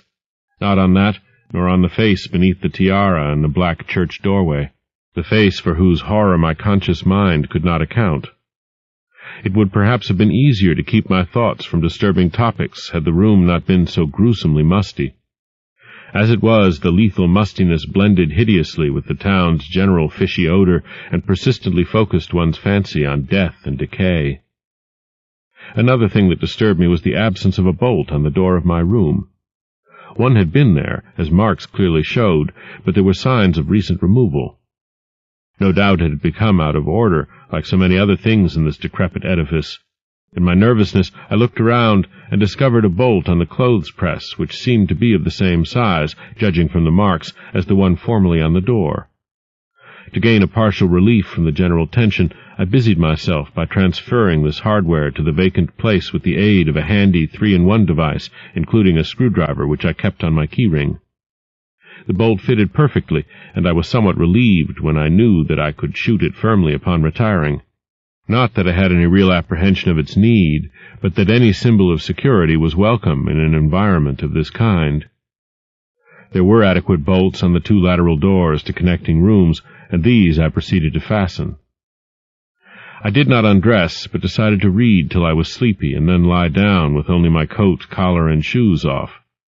Taking a pocket flashlight from my valise, I placed it in my trousers so that I could read my watch if I woke up later in the dark. Drowsiness, however, did not come, and when I stopped to analyze my thoughts, I found to my disquiet that I was really unconsciously listening for something which I dreaded but could not name. That inspector's story must have worked on my imagination more deeply than I had suspected. Again I tried to read, but found that I made no progress. After a time I seemed to hear the stairs and corridors creak at intervals, as if with footsteps, and wondered if the other rooms were beginning to fill up. There were no voices, however, and it struck me that there was something subtly furtive about the creaking. I did not like it, and debated whether I had better try to sleep at all. This town had some queer people, and there had undoubtedly been several disappearances. Was this one of those inns where travelers were slain for their money? Surely I had no look of excessive prosperity. Or were the townsfolk really so resentful about curious visitors? Had my obvious sightseeing with its frequent map consultations aroused unfavorable notice? It occurred to me that I must be in a highly nervous state to let a few random creakings set me off speculating in this fashion, but I regretted none the less that I was unarmed. At length, feeling a fatigue which had nothing of drowsiness in it, I bolted the newly outfitted hall door, turned off the light, and threw myself down on the hard, uneven bed, coat, collar, shoes, and all. In the darkness, every faint noise of the night seemed magnified, and a flood of doubly unpleasant thoughts swept over me. I was sorry I had put out the light, yet too tired to rise and turn it on again. Then, after a long, dreary interval, and prefaced by a fresh creaking of stairs and corridor, there came that soft, damnably unmistakable sound which seemed like a malign fulfillment of all my apprehensions. Without the least shadow of a doubt, the lock on my hall door was being tried, cautiously, furtively, tentatively, with a key. My sensations upon recognizing this sign of actual peril were perhaps less rather than more tumultuous because of my previous vague fears. I had been, albeit without definite reason, instinctively on my guard, and that was to my advantage in the new and real crisis, whatever it might turn out to be. Nevertheless, the change in the menace from vague premonition to immediate reality was a profound shock, and fell upon me with the force of a genuine blow. It never once occurred to me that the fumbling might be a mere mistake. Malign purpose was all I could think of, and I kept deathly quiet, awaiting the would-be intruder's next move. After a time the cautious rattling ceased, and I heard the room to the north entered with a pass-key. Then the lock of the connecting door to my room was softly tried. The bolt held, of course, and I heard the floor creak as the prowler left the room. After a moment there came another soft rattling, and I knew that the room to the south of me was being entered. Again a furtive trying of a bolt-connecting door, and again a receding creaking. This time the creaking went along the hall and down the stairs, so I knew that the prowler had realized the bolted condition of my doors and was giving up his attempt for a greater or lesser time, as the future would show. The readiness with which I fell into a plan of action proves that I must have been subconsciously fearing some menace and considering possible avenues of escape for hours. From the first I felt that the unseen fumbler meant a danger not to be met or dealt with, but only to be fled from as precipitately as possible. The one thing to do was to get out of that hotel alive as quickly as I could, and through some channel other than the front stairs and lobby. Rising softly and throwing my flashlight on the switch, I sought to light the bulb over my bed in order to choose and pocket some belongings for a swift, valiseless flight. Nothing, however, happened, and I saw that the power had been cut off. Clearly some cryptic evil movement was afoot on a large scale, just what I could not say. As I stood pondering with my hand on the now useless switch, I heard a muffled creaking on the floor below, and thought I could barely distinguish voices in conversation. A moment later I felt less sure that the deeper sounds were voices, since the apparent hoarse barkings and loose-syllabled croakings bore so little resemblance to recognized human speech. Then I thought with renewed force of what the factory inspector had heard in the night in this moldering and pestilential building.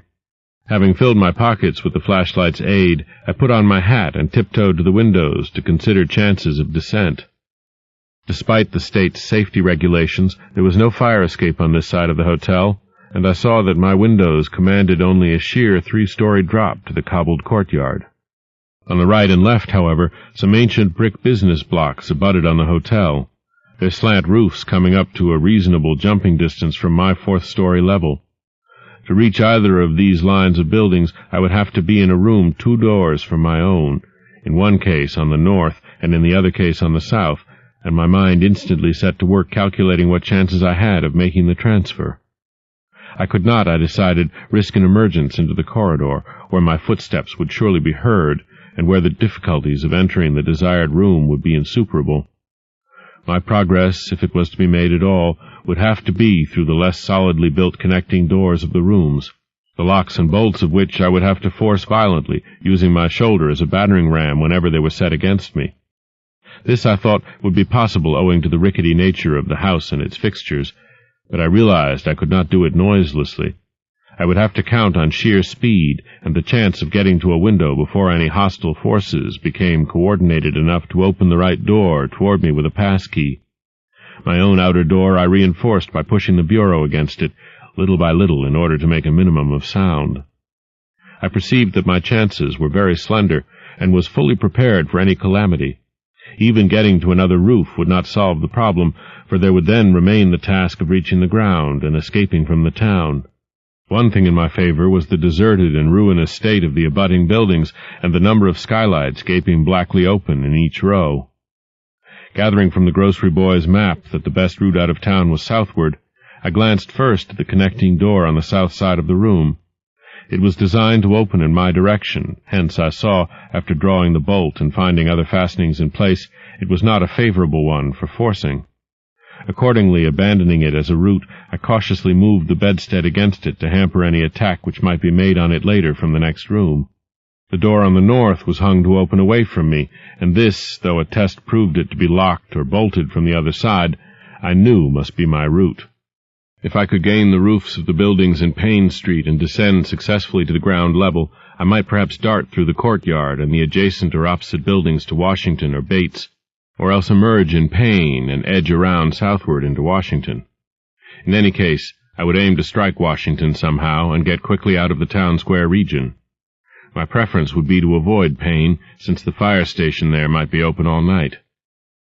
As I thought of these things, I looked out over the squalid sea of decaying roofs below me, now brightened by the beams of a moon not much past full.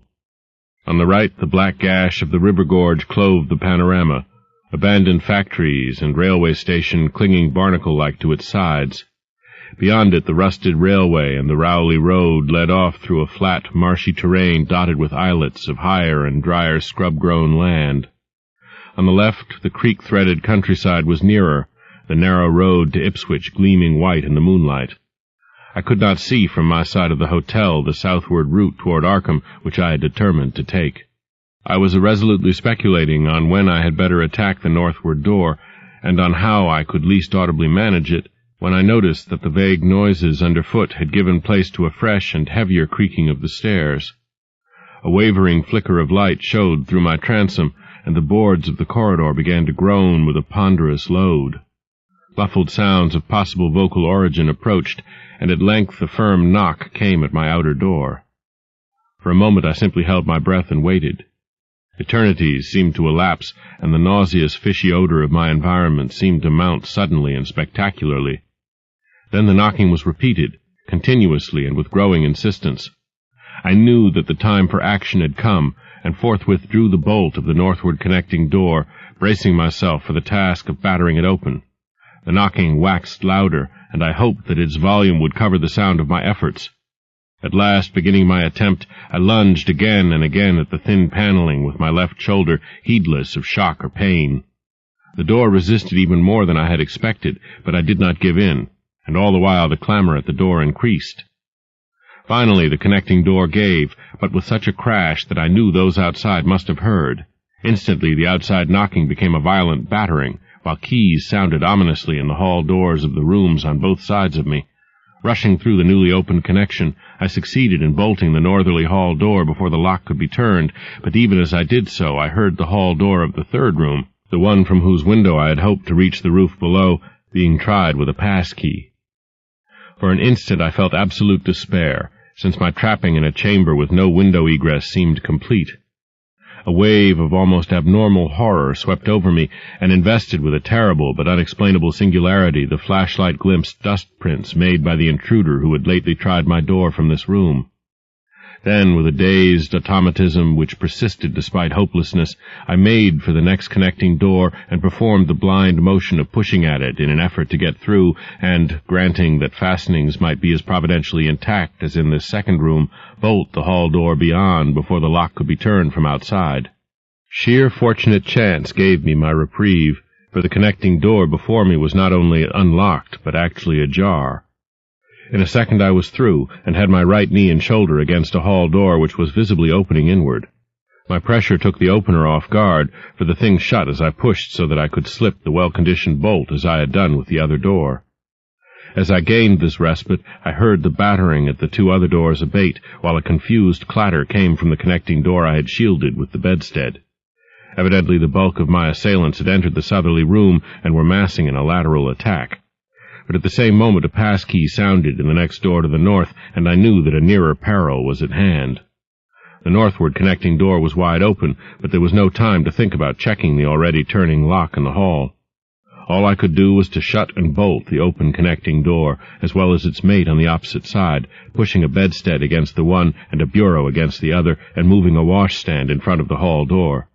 I saw, trust to such makeshift barriers to shield me till I could get out the window and on the roof of the Payne Street block. But even in this acute moment my chief horror was something apart from the immediate weakness of my defenses. I was shuddering because not one of my pursuers, despite some hideous pantings, gruntings, and subdued barkings at odd intervals, was uttering an unmuffled or intelligible vocal sound. As I moved the furniture and rushed toward the windows, I heard a frightful scurrying along the corridor toward the room north of me, and perceived that the southward battering had ceased.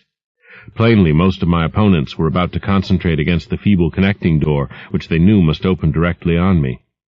Outside, the moon played on the ridgepole of the block below, and I saw that the jump would be desperately hazardous because of the steep surface on which I must land. Surveying the conditions, I chose the more southerly of the two windows as my avenue of escape, planning to land on the inner slope of the roof and make for the nearest skylight. Once inside one of the decrepit brick structures, I would have to reckon with pursuit, but I hoped to descend and dodge in and out of yawning doorways along the shadowed courtyard, eventually getting to Washington Street and slipping out of town toward the south. The clatter at the northerly connecting door was now terrific, and I saw that the weak paneling was beginning to splinter. Obviously the besiegers had brought some ponderous object into play as a battering ram. The bedstead, however, still held firm, so that I had at least a faint chance of making good my escape. As I opened the window, I noticed that it was flanked by heavy velour draperies suspended from a pole by brass rings, and also that there was a large projecting catch for the shutters on the exterior. Seeing a possible means of avoiding the dangerous jump, I yanked at the hangings and brought them down, pole and all, then quickly hooking two of the rings in the shutter catch and flinging the drapery outside. The heavy folds reached fully to the abutting roof, and I saw that the rings and catch would be likely to bear my weight. So climbing out of the window and down the improvised rope ladder, I left behind me forever the morbid and horror-infested fabric of the Gilman house. I landed safely on the loose slates of the steep roof, and succeeded in gaining the gaping black skylight without a slip. Glancing up at the window I had left, I observed it was still dark, though far across the crumbling chimneys to the north I could see lights ominously blazing in the Order of Dagon Hall, the Baptist church and the Congregational church, which I recalled so shiveringly. There had seemed to be no one in the courtyard below, and I hoped there would be a chance to get away before the spreading of a general alarm. Flashing my pocket lamp into the skylight, I saw that there were no steps down. The distance was slight, however, so I clambered over the brink and dropped, striking a dusty floor littered with crumbling boxes and barrels. The place was ghoulish-looking, but I was past minding such impressions, and made at once for the staircase revealed by my flashlight, after a hasty glance at my watch, which showed the hour to be 2 a.m. The steps creaked, but seemed tolerably sound, and I raced down past a barn-like second story to the ground floor. The desolation was complete, and only echoes answered my footfalls. At length I reached the lower hall, at one end of which I saw a faint luminous rectangle marking the ruined Payne Street doorway. Heading the other way, I found the back door also open, and darted out and down 5 stone steps to the grass-grown cobblestones of the courtyard. The moonbeams did not reach down here, but I could just see my way about without using the flashlight. Some of the windows on the Gilman house side were faintly glowing, and I thought I heard confused sounds within. Walking softly over to the Washington Street side, I perceived several open doorways, and chose the nearest as my route out. The hallway inside was black, and when I reached the opposite end, I saw that the street door was wedged immovably shut. Resolved to try another building, I groped my way back toward the courtyard, but stopped short when close to the doorway. For out of an open door in the Gilman house, a large crowd of doubtful shapes was pouring, lanterns bobbing in the darkness, and horrible, croaking voices exchanging low cries in what was certainly not English. The figures moved uncertainly, and I realized to my relief that they did not know where I had gone. But for all that they sent a shiver of horror through my frame. Their features were indistinguishable, but their crouching, shambling gait was abominably repellent. And worst of all, I perceived that one figure was strangely robed and unmistakably surmounted by a tall tiara of a design altogether too familiar. As the figures spread throughout the courtyard, I felt my fears increase. Suppose I could find no egress from this building on the street side. The fishy odor was detestable, and I wondered I could stand it without fainting. Again groping toward the street, I opened a door off the hall and came upon an empty room with closely shuttered but sashless windows. Fumbling in the rays of my flashlight, I found I could open the shutters, and in another moment had climbed outside and was carefully closing the aperture in its original manner. I was now in Washington Street, and for the moment saw no living thing, nor any light save that of the moon. From several directions in the distance, however, I could hear the sound of hoarse voices, of footsteps, and of a curious kind of pattering which did not sound quite like footsteps. Plainly, I had no time to lose. The points of the compass were clear to me, and I was glad that all the street lights were turned off, as is often the custom on strongly moonlit nights in unprosperous rural regions. Some of the sounds came from the south, yet I retained my design of escaping in that direction. There would, I knew, be plenty of deserted doorways to shelter me in case I met any person or group who looked like pursuers. I walked rapidly, softly, and close to the ruined houses. While hatless and disheveled after my arduous climb, I did not look especially noticeable, and stood a good chance of passing unheeded if forced to encounter any casual wayfarer. At Bates Street I drew into a yawning vestibule while two shambling figures crossed in front of me, but was soon on my way again and approaching the open space where Elliott Street obliquely crosses Washington at the intersection of South.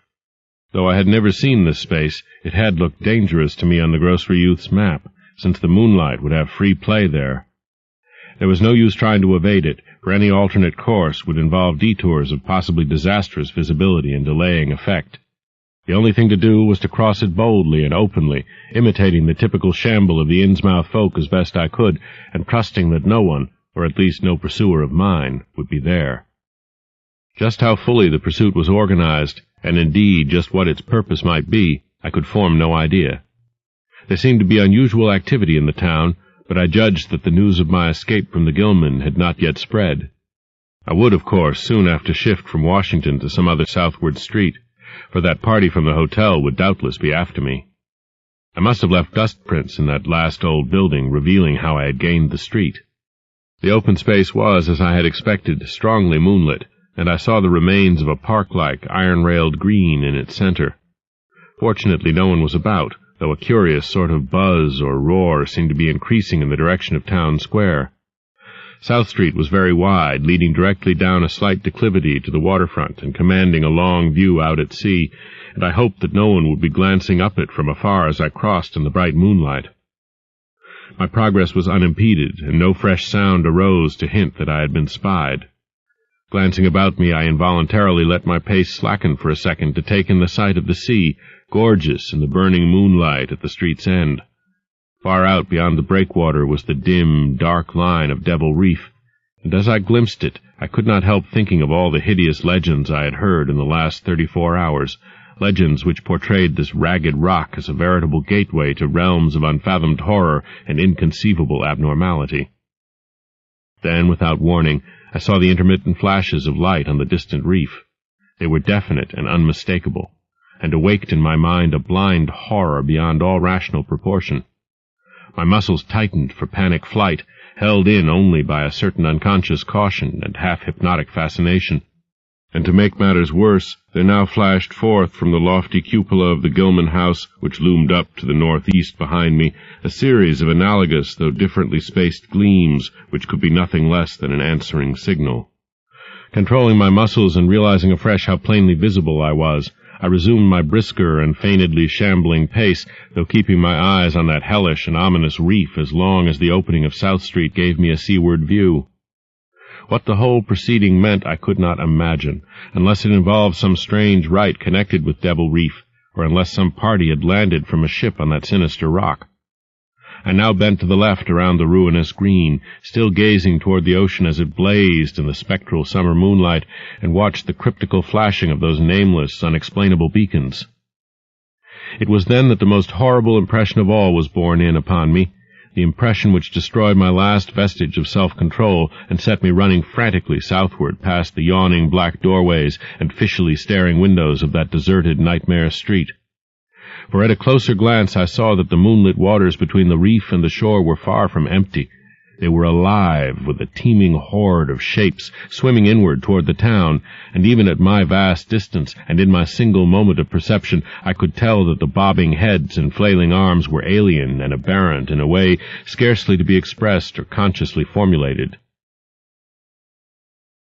End of Side 9. To continue, turn the cassette over. Side 10. Tales of H.P. Lovecraft by H.P. Lovecraft. Continuing with The Shadow over Innsmouth on page 263.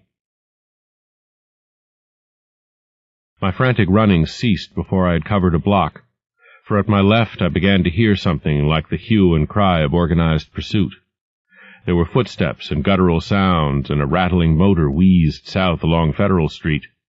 In a second all my plans were utterly changed, for if the southward highway were blocked ahead of me, I must clearly find another egress from Innsmouth.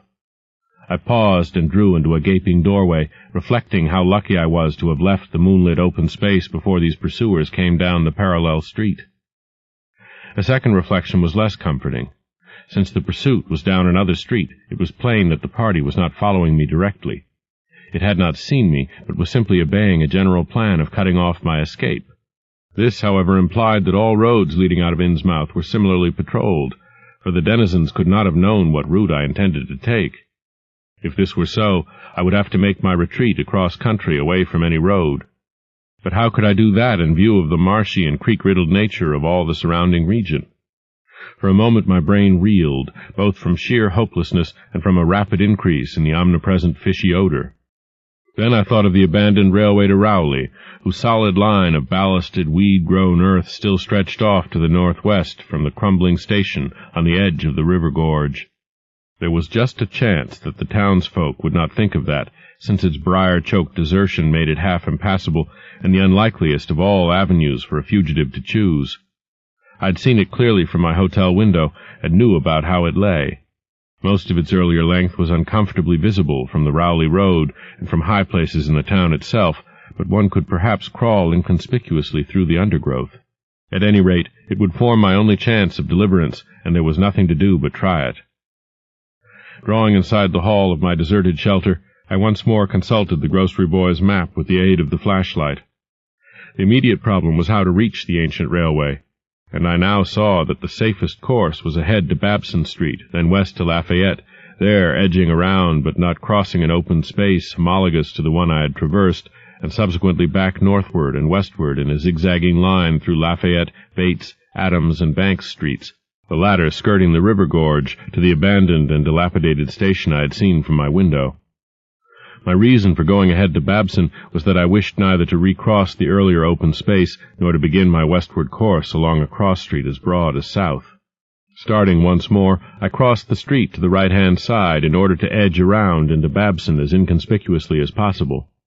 Noises still continued in Federal Street, and as I glanced behind me I thought I saw a gleam of light near the building through which I had escaped.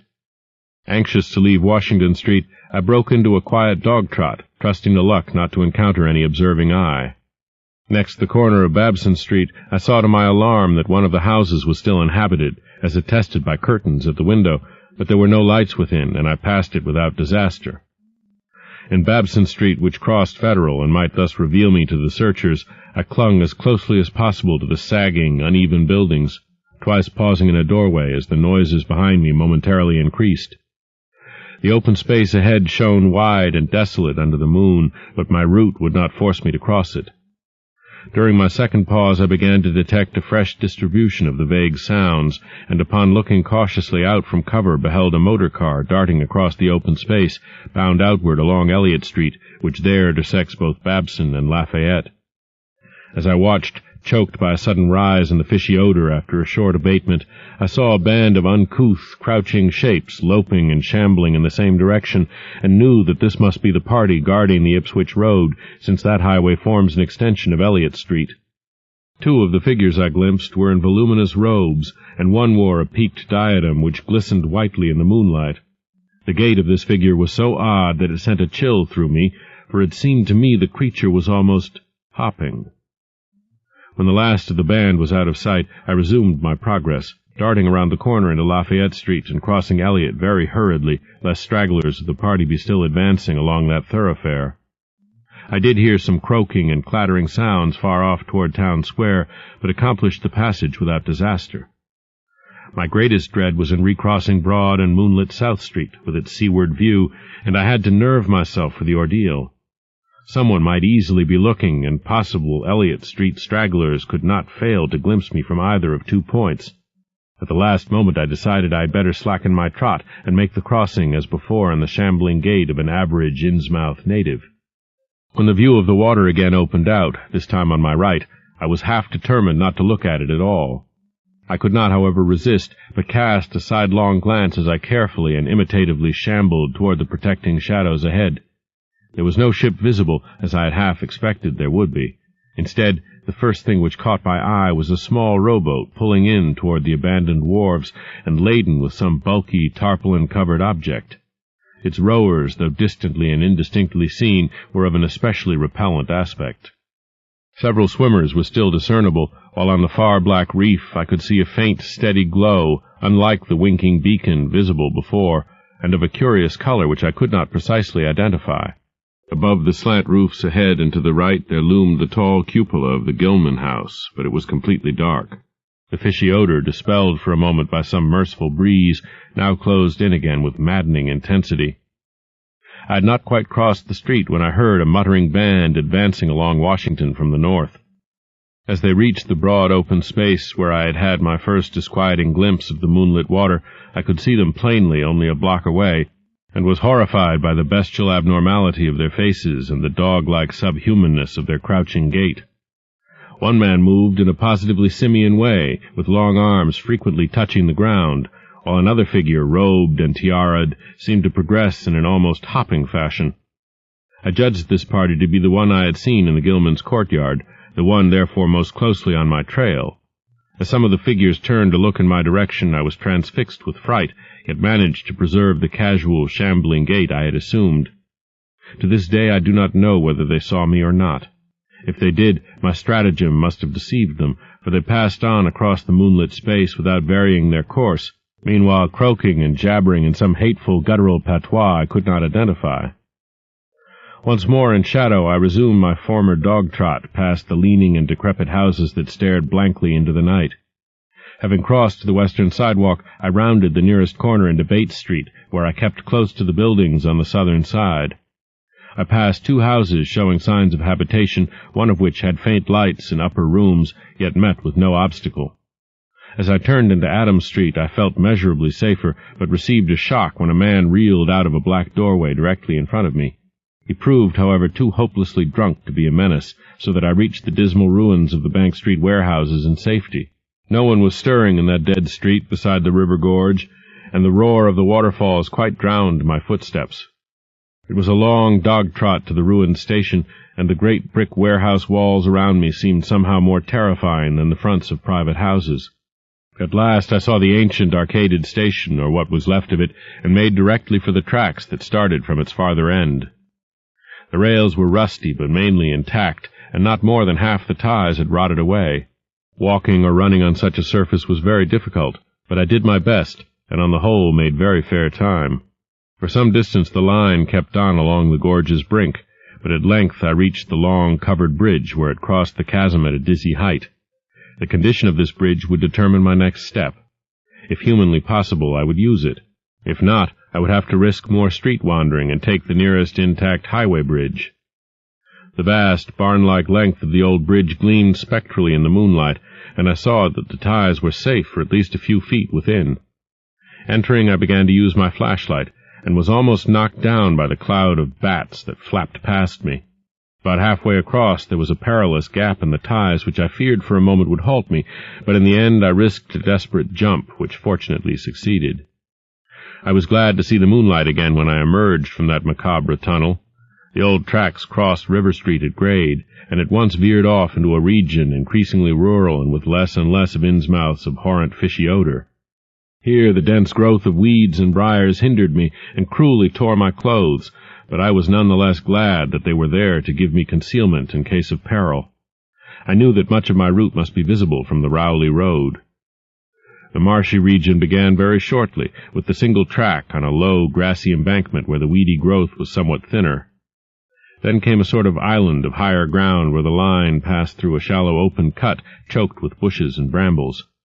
I was very glad of this partial shelter, since at this point the Rowley Road was uncomfortably near according to my window view. At the end of the cut it would cross the track and swerve off to a safer distance, but meanwhile I must be exceedingly careful. I was by this time thankfully certain that the railway itself was not patrolled. Just before entering the cut I glanced behind me, but saw no pursuer. The ancient spires and roofs of decaying Innsmouth gleamed lovely and ethereal in the magic yellow moonlight, and I thought of how they must have looked in the old days before the shadow fell.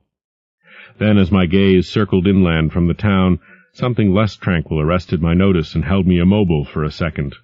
What I saw, or fancied I saw, was a disturbing suggestion of undulant motion far to the south, a suggestion which made me conclude that a very large horde must be pouring out of the city along the level Ipswich Road. The distance was great, and I could distinguish nothing in detail, but I did not at all like the look of that moving column. It undulated too much, and glistened too brightly in the rays of the now westering moon. There was a suggestion of sound, too, though the wind was blowing the other way, a suggestion of bestial scraping and bellowing, even worse than the muttering of the parties I had lately overheard. All sorts of unpleasant conjectures crossed my mind. I thought of those very extreme Innsmouth types said to be hidden in crumbling, centuried warrens near the waterfront. I thought, too, of those nameless swimmers I had seen. Counting the parties so far glimpsed, as well as those presumably covering other roads, the number of my pursuers must be strangely large for a town as depopulated as Innsmouth. Whence could come the dense personnel of such a column as I now beheld? Did those ancient, unplumbed warrens teem with a twisted, uncatalogued, and unsuspected life? Or had some unseen ship indeed landed a legion of unknown outsiders on that hellish reef? Who were they? Why were they there? And if such a column of them was scouring the Ipswich Road, would the patrols on the other roads be likewise augmented? I had entered the brush-grown cut and was struggling along at a very slow pace when that damnable fishy odor again waxed dominant. Had the wind suddenly changed eastward so that it blew in from the sea and over the town? It must have, I concluded, since I now began to hear shocking guttural murmurs from that hitherto silent direction. There was another sound, too, a kind of wholesale colossal flopping or pattering which somehow called up images of the most detestable sort. It made me think illogically of that unpleasantly undulating column on the far-off Ipswich Road. And then both stench and sounds grew stronger, so that I paused, shivering and grateful for the cut's protection. It was here, I recalled, that the Rowley Road drew so close to the old railway before crossing westward and diverging.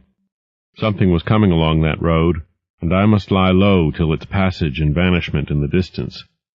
Thank heaven these creatures employed no dogs for tracking, though perhaps that would have been impossible amidst the omnipresent regional odor. Crouched in the bushes of that sandy cleft, I felt reasonably safe, even though I knew the searchers would have to cross the track in front of me not much more than 100 yards away. I would be able to see them, but they could not, except by a malign miracle, see me. All at once I began dreading to look at them as they passed. I saw the close, moonlit space where they would surge by, and had curious thoughts about the irredeemable pollution of that space. They would perhaps be the worst of all Innsmouth types, something one would not care to remember. The stench waxed overpowering, and the noises swelled to a bestial babble of croaking, baying, and barking without the least suggestion of human speech. Were these indeed the voices of my pursuers? Did they have dogs after all? So far I had seen none of the lower animals in Innsmouth. That flopping or pattering was monstrous. I could not look upon the degenerate creatures responsible for it. I would keep my eyes shut till the sounds receded toward the west. The horde was very close now, the air foul with their hoarse snarlings, and the ground almost shaking with their alien-rhythmed footfalls. My breath nearly ceased to come, and I put every ounce of willpower into the task of holding my eyelids down. I am not even yet willing to say whether what followed was a hideous actuality or only a nightmare hallucination. The later action of the government after my frantic appeals would tend to confirm it as a monstrous truth. But could not an hallucination have been repeated under the quasi-hypnotic spell of that ancient, haunted, and shadowed town? Such places have strange properties, and the legacy of insane legend might well have acted on more than one human imagination amidst those dead, stench-cursed streets and huddles of rotting roofs and crumbling steeples. Is it not possible that the germ of an actual contagious madness lurks in the depths of that shadow over Innsmouth? Who can be sure of reality after hearing things like the tale of old Zadok Allen? The government men never found poor Zadok, and have no conjectures to make as to what became of him. Where does madness leave off and reality begin? Is it possible that even my latest fear is sheer delusion? But I must try to tell what I thought I saw that night under the mocking yellow moon, saw surging and hopping down the Rowley Road in plain sight in front of me as I crouched among the wild brambles of that desolate railway cut. Of course my resolution to keep my eyes shut had failed. It was foredoomed to failure, for who could crouch blindly while a legion of croaking, baying entities of unknown source flopped noisomely past, scarcely more than 100 yards away? I thought I was prepared for the worst, and I really ought to have been prepared considering what I had seen before. My other pursuers had been accursedly abnormal, so should I not have been ready to face a strengthening of that abnormal element, to look upon forms in which there was no mixture of the normal at all? I did not open my eyes until the raucous clamor came loudly from a point obviously straight ahead. Then I knew that a long section of them must be plainly in sight where the sides of the cut flattened out and the road crossed the track, and I could no longer keep myself from sampling whatever horror that leering yellow moon might have to show. It was the end, for whatever remains to me of life on the surface of this earth, of every vestige of mental peace and confidence in the integrity of nature and of the human mind. Nothing that I could have imagined, nothing even that I could have gathered, had I credited old Zadok's crazy tale in the most literal way, would be in any way comparable to the demoniac, blasphemous reality that I saw, or believe I saw. I have tried to hint what it was in order to postpone the horror of writing it down baldly. Can it be possible that this planet has actually spawned such things? That human eyes have truly seen as objective flesh what man has hitherto known only in febrile fantasy and tenuous legend? And yet I saw them in a limitless stream, flopping, hopping, croaking, bleating, surging inhumanely through the spectral moonlight in a grotesque, malignant saraband of fantastic nightmare. And some of them had tall tiaras of that nameless whitish-gold metal, and some were strangely robed, and one who led the way was clad in a ghoulishly humped black coat and striped trousers, and had a man's felt hat perched on the shapeless thing that answered for a head. I think their predominant color was a grayish-green, though they had white bellies. They were mostly shiny and slippery, but the ridges of their backs were scaly. Their forms vaguely suggested the anthropoid, while their heads were the heads of fish with prodigious bulging eyes that never closed. At the sides of their necks were palpitating gills, and their long paws were webbed. They hopped irregularly, sometimes on 2 legs and sometimes on 4. I was somehow glad that they had no more than 4 limbs.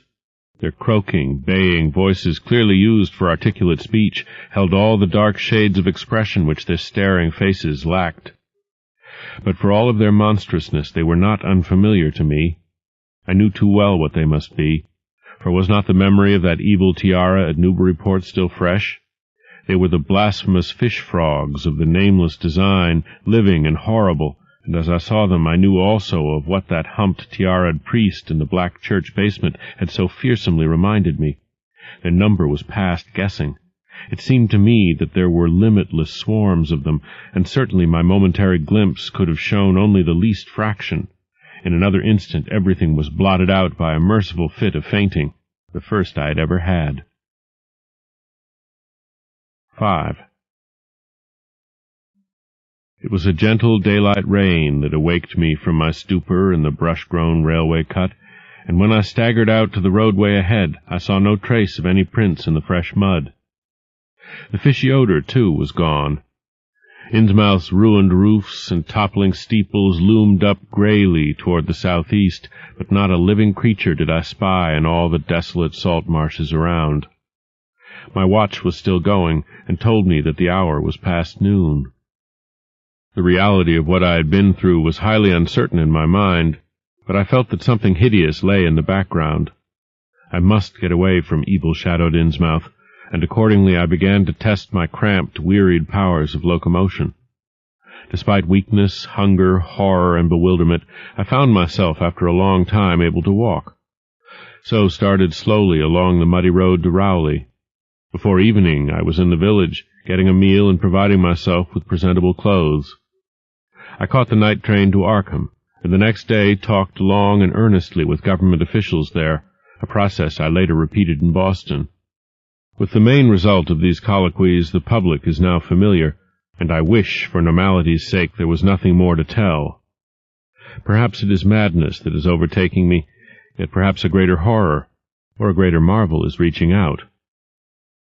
As may well be imagined, I gave up most of the foreplanned features of the rest of my tour, the scenic, architectural, and antiquarian diversions on which I had counted so heavily, nor did I dare look for that piece of strange jewelry said to be in the Miskatonic University Museum. I did, however, improve my stay in Arkham by collecting some genealogical notes I had long wished to possess, very rough and hasty data, it is true, but capable of good use later on, when I might have time to collate and codify them. The curator of the Historical Society there, Mr. E. Lapham Peabody, was very courteous about assisting me, and expressed unusual interest when I told him I was a grandson of Eliza Orne of Arkham, who was born in 1867 and had married James Williamson of Ohio at the age of 17. It seemed that a maternal uncle of mine had been there many years before on a quest much like my own, and that my grandmother's family was a topic of some local curiosity.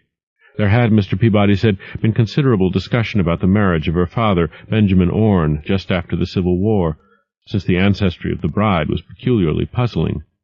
That bride was understood to have been an orphaned Marsh of New Hampshire, a cousin of the Essex County Marshes, but her education had been in France, and she knew very little of her family. A guardian had deposited funds in a Boston bank to maintain her and her French governess, but that guardian's name was unfamiliar to Arkham people, and in time he dropped out of sight, so that the governess assumed his role by court appointment. The Frenchwoman, now long dead, was very taciturn, and there were those who said she could have told more than she did. But the most baffling thing was the inability of anyone to place the recorded parents of the young woman, Enoch and Lydia Meserve Marsh, among the known families of New Hampshire. Possibly, many suggested, she was the natural daughter of some Marsh of prominence. She certainly had the true Marsh eyes. Most of the puzzling was done after her early death, which took place at the birth of my grandmother, her only child. Having formed some disagreeable impressions connected with the name of Marsh, I did not welcome the news that it belonged on my own ancestral tree, nor was I pleased by Mr. Peabody's suggestion that I had the true Marsh eyes myself. However, I was grateful for data which I knew would prove valuable, and took copious notes and lists of book references regarding the well-documented Orne family. I went directly home to Toledo from Boston, and later spent a month at Maumee recuperating from my ordeal. In September I entered Oberlin for my final year, and from then till the next June was busy with studies and other wholesome activities, reminded of the bygone terror only by occasional official visits from government men in connection with the campaign which my pleas and evidence had started. Around the middle of July, just a year after the Innsmouth experience, I spent a week with my late mother's family in Cleveland, checking some of my new genealogical data with the various notes, traditions, and bits of heirloom material in existence there, and seeing what kind of connected chart I could construct. I did not exactly relish the task, for the atmosphere of the late Williamson home had always depressed me. There was a strain of morbidity there, and my mother had never encouraged my visiting her parents as a child, although she always welcomed her father when he came to Toledo. My Arkham-born grandmother had seemed strange and terrifying to me, and I do not think I grieved when she disappeared. I was 8 years old then, and it was said that she had wandered off in grief after the suicide of my Uncle Douglas, her eldest son. He had shot himself after a trip to New England, the same trip, no doubt, which had caused him to be recalled at the Arkham Historical Society. This uncle had resembled her, and I had never liked him either. Something about the staring, unwinking expression of both of them had given me a vague, unaccountable uneasiness. My mother and Uncle Walter had not looked like that. They were like their father, though poor little cousin Lawrence, Walter's son, had been an almost perfect duplicate of his grandmother before his condition took him to the permanent seclusion of a sanitarium at Canton. I had not seen him in 4 years, but my uncle once implied that his state, both mental and physical, was very bad. This worry had probably been a major cause of his mother's death 2 years before. My grandfather and his widowed son Walter now comprised the Cleveland household, but the memory of older times hung thickly over it. I still disliked the place, and tried to get my researches done as quickly as possible. Williamson records and traditions were supplied in abundance by my grandfather, though for Orne material I had to depend on my Uncle Walter, who put at my disposal the contents of all his files, including notes, letters, cuttings, heirlooms, photographs, and miniatures. It was in going over the letters and pictures on the Orne side that I began to acquire a sort of terror of my own ancestry. As I have said, my grandmother and Uncle Douglas had always disturbed me. Now, years after their passing, I gazed at their pictured faces with a measurably heightened feeling of repulsion and alienation. I could not at first understand the change, but gradually a horrible sort of comparison began to obtrude itself on my unconscious mind, despite the steady refusal of my consciousness to admit even the least suspicion of it. It was clear that the typical expression of these faces now suggested something it had not suggested before, something which would bring stark panic if too openly thought of. But the worst shock came when my uncle showed me the Orne jewelry in a downtown safe-deposit vault. Some of the items were delicate and inspiring enough, but there was one box of strange old pieces descended from my mysterious great-grandmother, which my uncle was almost reluctant to produce. They were, he said, a very grotesque and almost repulsive design, and had never, to his knowledge, been publicly worn, though my grandmother used to enjoy looking at them. Vague legends of bad luck clustered around them, and my great-grandmother's French governess had said they ought not to be worn in New England, though it would be quite safe to wear them in Europe. As my uncle began slowly and grudgingly to unwrap the things, he urged me not to be shocked by the strangeness and frequent hideousness of the designs. Artists and archaeologists who had seen them pronounced the workmanship superlatively and exotically exquisite, though no one seemed able to define their exact material or assign them to any specific art tradition. There were 2 armlets, a tiara, and a kind of pectoral, the latter having in high relief certain figures of almost unbearable extravagance. During this description I had kept a tight rein on my emotions, but my face must have betrayed my mounting fears. My uncle looked concerned, and paused in his unwrapping to study my countenance. I motioned to him to continue, which he did with renewed signs of reluctance. He seemed to expect some demonstration when the first piece, the tiara, became visible, but I doubt if he expected quite what actually happened. I did not expect it either, for I thought I was thoroughly forewarned regarding what the jewelry would turn out to be. What I did was to faint silently away, just as I had done in that briar-choked railway cut a year before. From that day on, my life has been a nightmare of brooding and apprehension, nor do I know how much is hideous truth and how much madness. My great-grandmother had been a Marsh of unknown source whose husband lived in Arkham, and did not Zadok say that the daughter of Obed Marsh by a monstrous mother was married to an Arkham man through a trick? What was it the ancient toper had muttered about the likeness of my eyes to Captain Obed's? In Arkham, too, the curator had told me I had the true Marsh eyes. Was Obed Marsh my own great-great-grandfather? Who, or what, then, was my great-great-grandmother? But perhaps this was all madness. Those whitish gold ornaments might easily have been bought from some Innsmouth sailor by the father of my great-grandmother, whoever he was. And that look in the staring-eyed faces of my grandmother and self-slain uncle might be sheer fancy on my part, sheer fancy bolstered up by the Innsmouth shadow which had so darkly colored my imagination. But why had my uncle killed himself after an ancestral quest in New England? For more than 2 years I fought off these reflections with partial success. My father secured me a place in an insurance office, and I buried myself in routine as deeply as possible. In the winter of 1930-31, however, the dreams began. They were very sparse and insidious at first, but increased in frequency and vividness as the weeks went by. Great watery spaces opened out before me, and I seemed to wander through titanic sunken porticos and labyrinths of weedy cyclopean walls, with grotesque fishes as my companions. Then the other shapes began to appear, filling me with nameless horror the moment I awoke. But during the dreams they did not horrify me at all.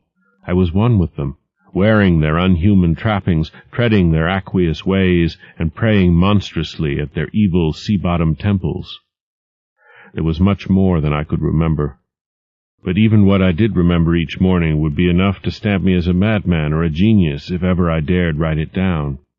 Some frightful influence, I felt, was seeking gradually to drag me out of the sane world of wholesome life into unnameable abysses of blackness and alienage, and the process told heavily on me. My health and appearance grew steadily worse, till finally I was forced to give up my position and adopt the static, secluded life of an invalid. Some odd, nervous affliction had me in its grip, and I found myself at times almost unable to shut my eyes. It was then that I began to study the mirror with mounting alarm. The slow ravages of disease are not pleasant to watch, but in my case there was something subtler and more puzzling in the background. My father seemed to notice it too, for he began looking at me curiously and almost affrightedly. What was taking place in me? Could it be that I was coming to resemble my grandmother and Uncle Douglas? One night I had a frightful dream in which I met my grandmother under the sea. She lived in a phosphorescent palace of many terraces with gardens of strange, leprous corals and grotesque brachiate efflorescences, and welcomed me with a warmth that may have been sardonic. She had changed, as those who take to the water change, and told me she had never died. Instead, she had gone to a spot her dead son had learned about, and had leaped to a realm whose wonders, destined for him as well, he had spurned with a smoking pistol. This was to be my realm, too. I could not escape it. I would never die, but would live with those who had lived since before man ever walked the earth. I met also that which had been her grandmother. For 80,000 years the Thalia Yi had lived in Ya-Nethli, and thither she had gone back after Obed Marsh was dead. Ya-Nethli was not destroyed when the upper earthmen shot death into the sea. It was hurt but not destroyed. The deep ones could never be destroyed, even though the Paleogean magic of the forgotten old ones might sometimes check them. For the present they would rest. But some day, if they remembered, they would rise again for the tribute great Thulu craved. It would be a city greater than Innsmouth next time. They had planned to spread, and had brought up that which would help them. But now they must wait once more. For bringing the upper earthmen's death, I must do a penance, but that would not be heavy. This was the dream in which I saw a Shoggoth for the first time, and the sight set me awake in a frenzy of screaming. That morning the mirror definitely told me I had acquired the Innsmouth look. So far I have not shot myself, as my Uncle Douglas did. I bought an automatic and almost took the step, but certain dreams deterred me. The tense extremes of horror are lessening, and I feel queerly drawn toward the unknown sea-deeps instead of fearing them. I hear and do strange things in sleep, and awake with a kind of exaltation instead of terror. I do not believe I need to wait for the full change, as most have waited.